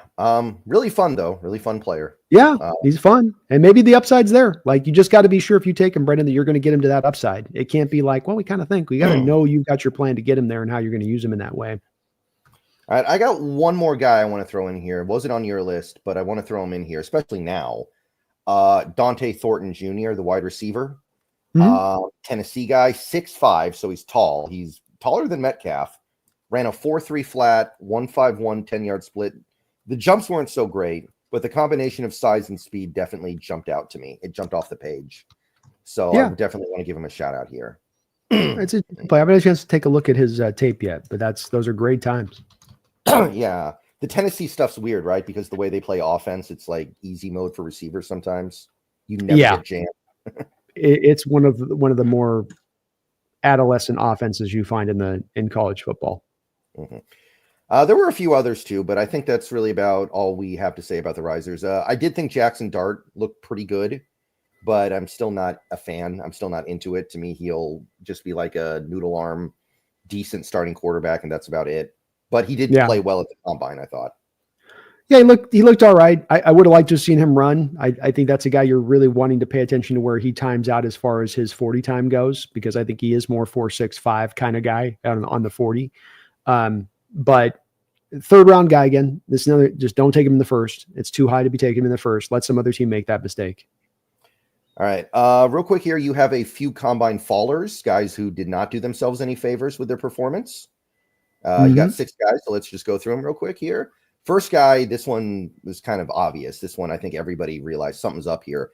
Tyler Booker, the guard from Alabama, moves like a slug, 5.38 with a 1.96 10-yard split, which I don't know if I've ever seen a 10-yard split up above 2 seconds, but this guy got close. 27-inch vert, 7 foot 10-inch broad, so he's also got no explosiveness. 7.96 3-cone and 4.84 10-yard shuttles, okay, I guess. And 21 bench press reps was actually closer to the bottom than the top. All you can say about Booker is that he came in pretty big. He was like 321, so he's got legitimate size and long arms. Other than that, it was kind of a dud. Was a dud of a performance. I think that he is still going to end up going in the first round, surprisingly enough. His reputation is really high league circle wise, and people love him as a leader, and they're going to look past these testing times, but they are eye-opening testing. Those are real bad scores across the board. I mean, Nick Emawari did 20 bench press reps at 220.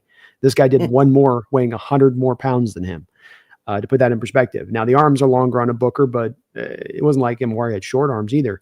I still think Booker to me is a second round graded talent. I wouldn't want to take him in the first round, but my bold take for this is he will still go in the first round because number one, the tape is really good on him at the end of the day. But then number two, you hear a lot about him as a leader, and you kind of get sort of the Trey Smith vibes from him, as far as the way people talk about him a little bit, from kind of the neck up and how he carries himself.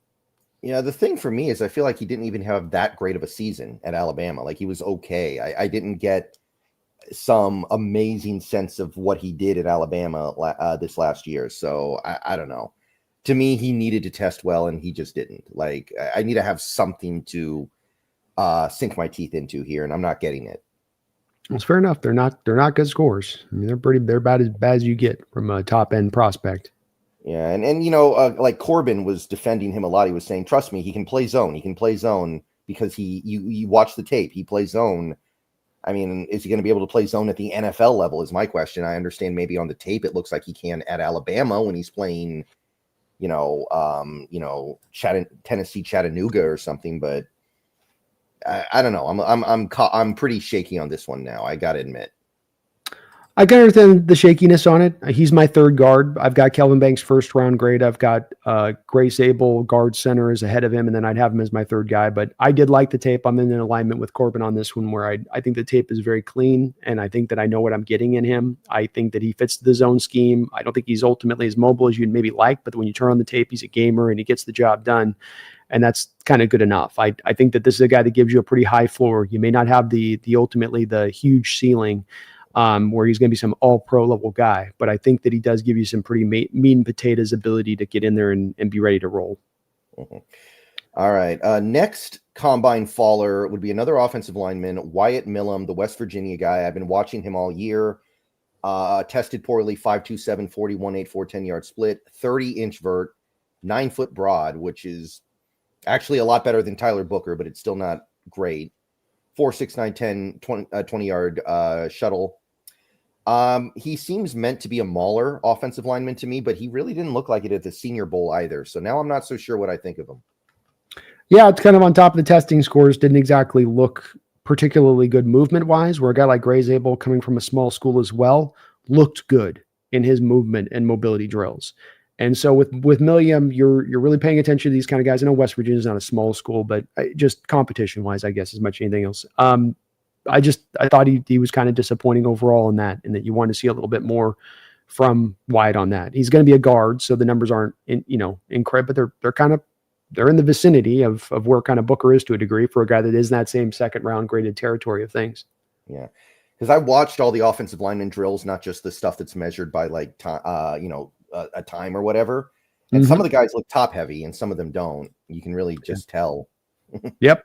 Yeah, you can get a feel there. That's as much a position of any. I think that one, and like when you see the receivers run like the gauntlet drills, I think that shows you sometimes who's real easy catchers. And like Jaden Higgins runs that gauntlet drill going straight, and you can see how the ball's just softly hits his hands versus the guys that have to really like cognitively watching the ball get into their hands and then secured, and then they're running a little bit of this route on the gauntlet, where it's supposed to be more of a straight line.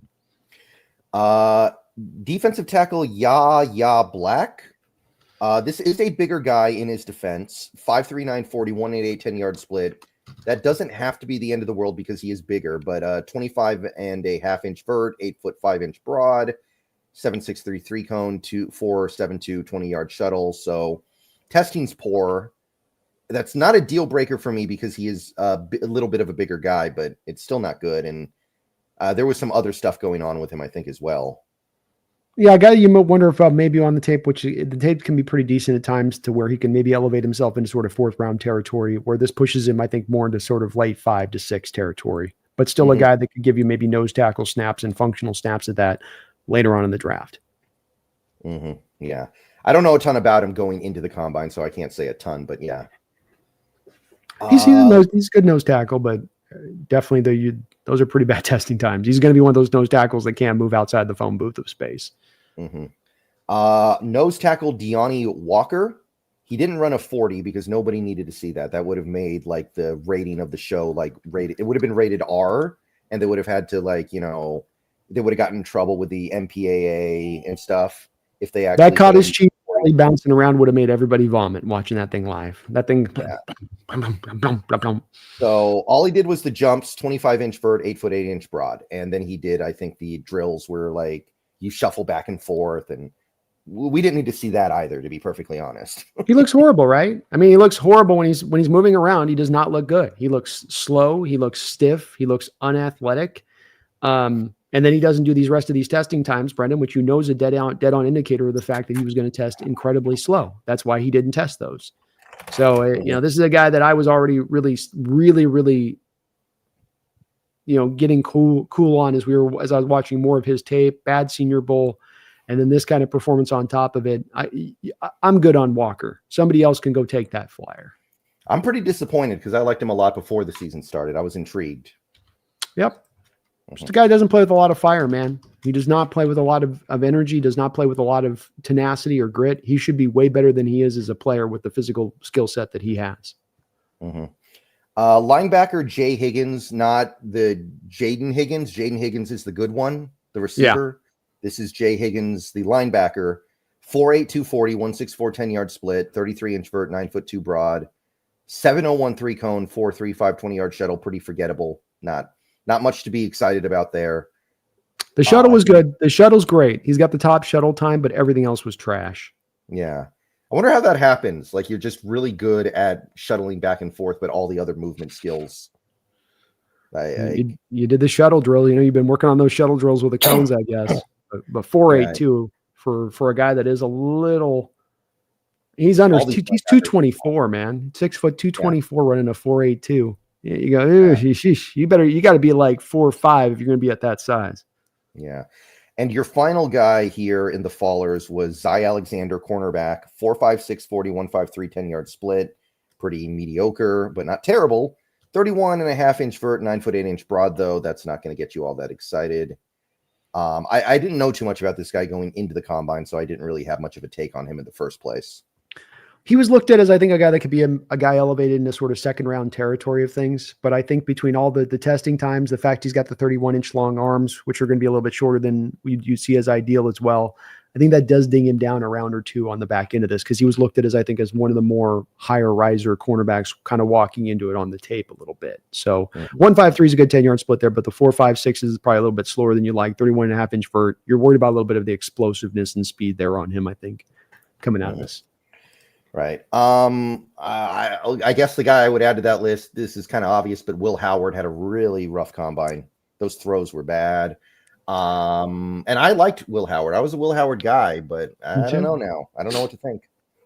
Yeah, those were brutal throws. He made some really brutal throws. And another guy I've got in the third round with Jackson Dart, kind of in the same area. And I don't think I'll change my draft grade on it, but that's why I've got those guys in the place they're at. They're kind of flyers. Excuse me. Milroe needs to move to tight end. He looked awful too, I think. Jalen Milroe, tight end all day. I think that's where he's going to go. I don't think that he's a natural quarterback. It's what he needs to do. Yeah. Probably a couple other guys, but I think we're good now. We've gone about 3 hours now, which is more than I expected. But when a big trade request comes through, then there's going to be more going on. So for sure. So anything else you want to add on before we hit this free agency in just 4 days? I just think I would say to the fan base, I know that there's a lot of impatience there, and I know that there's a budding amount of anger, especially if this DK trade becomes fulfilled. That's a favorite player of a lot of people, and I know that John Schneider has not necessarily earned the benefit of the doubt with his recent given track record. I can appreciate all of this, and I don't disagree with any of it. I get it. I would just say that if this team is taking a little bit of a longer term approach to try to be open-minded to that, in that it may take this to get to a contending state, and that if that's the goal they're trying to get to, this is maybe the road they have to go down with it. And it's going to be a little bit of pain in the short term, but I really believe in the long term that this will pay off if they take this approach. A couple quick little news updates from around the league. Nothing to do with the Seahawks, but Evan Ingram just got released by the Jaguars. That's an interesting Noah Fant replacement if we decide to release him after all, I guess. That could Also, be. Devin Duvernay, 2-time Pro Bowl return man. If we don't keep Darden, then that's actually really interesting to me. I really want to get that return position taken care of so I never have to think about it again. I would as well. I have no problem making that a point of emphasis / priority. And the Giants re-signed Tommy Cutlets. So, Let's go. Love that. We love that, right? Big deal there. Big deal. Yeah. If we traded Geno, I wanted to sign Tommy Cutlets, though. If I can't be good, I want to at least be memorable, and Tommy Cutlets would have made you memorable. There we go. All right, man. Thanks for that. At least be entertaining. All right. Thanks for the great show, man. 3 hours, 5 minutes about. Hope everybody in the chat had fun. Big turnout today. A lot of people in the chat. Thank you for coming out. We will do this again next week. By next week, we should know what's up, right? We should have more than enough information to say this team is going for it, or this team is not going for it. Indeed. Well, we'll know about DK, we'll know about Geno, and we'll know that answer. So 3 real big question marks that we can't answer right now that will be, I think, we'll know for sure by that point next week. All right. So next week's show is probably going to just be about that. We're going to talk about what the team has done over the last week, because I anticipate a lot of things will have happened. Thank you for doing this with me again. Thank you to everybody in the chat. I will be seeing y'all later. And this is one of the more important weeks for the Seattle Seahawks in a while. This is one of the most important weeks, maybe ever, you could say, because it's not just the things that are going to happen. It's the things that are going to be forced to happen after these things happen. We are going to learn a lot. It's a very interesting time. And all I ask of the fans is that you keep an open mind and you understand there are multiple ways to get to where we want to get to. And just because we don't take the path you wanted to take, that doesn't mean that we're not going to get to where you want to get to. So I'm going to say it, and then we're getting out of here. Go Hawks. Go Hawks.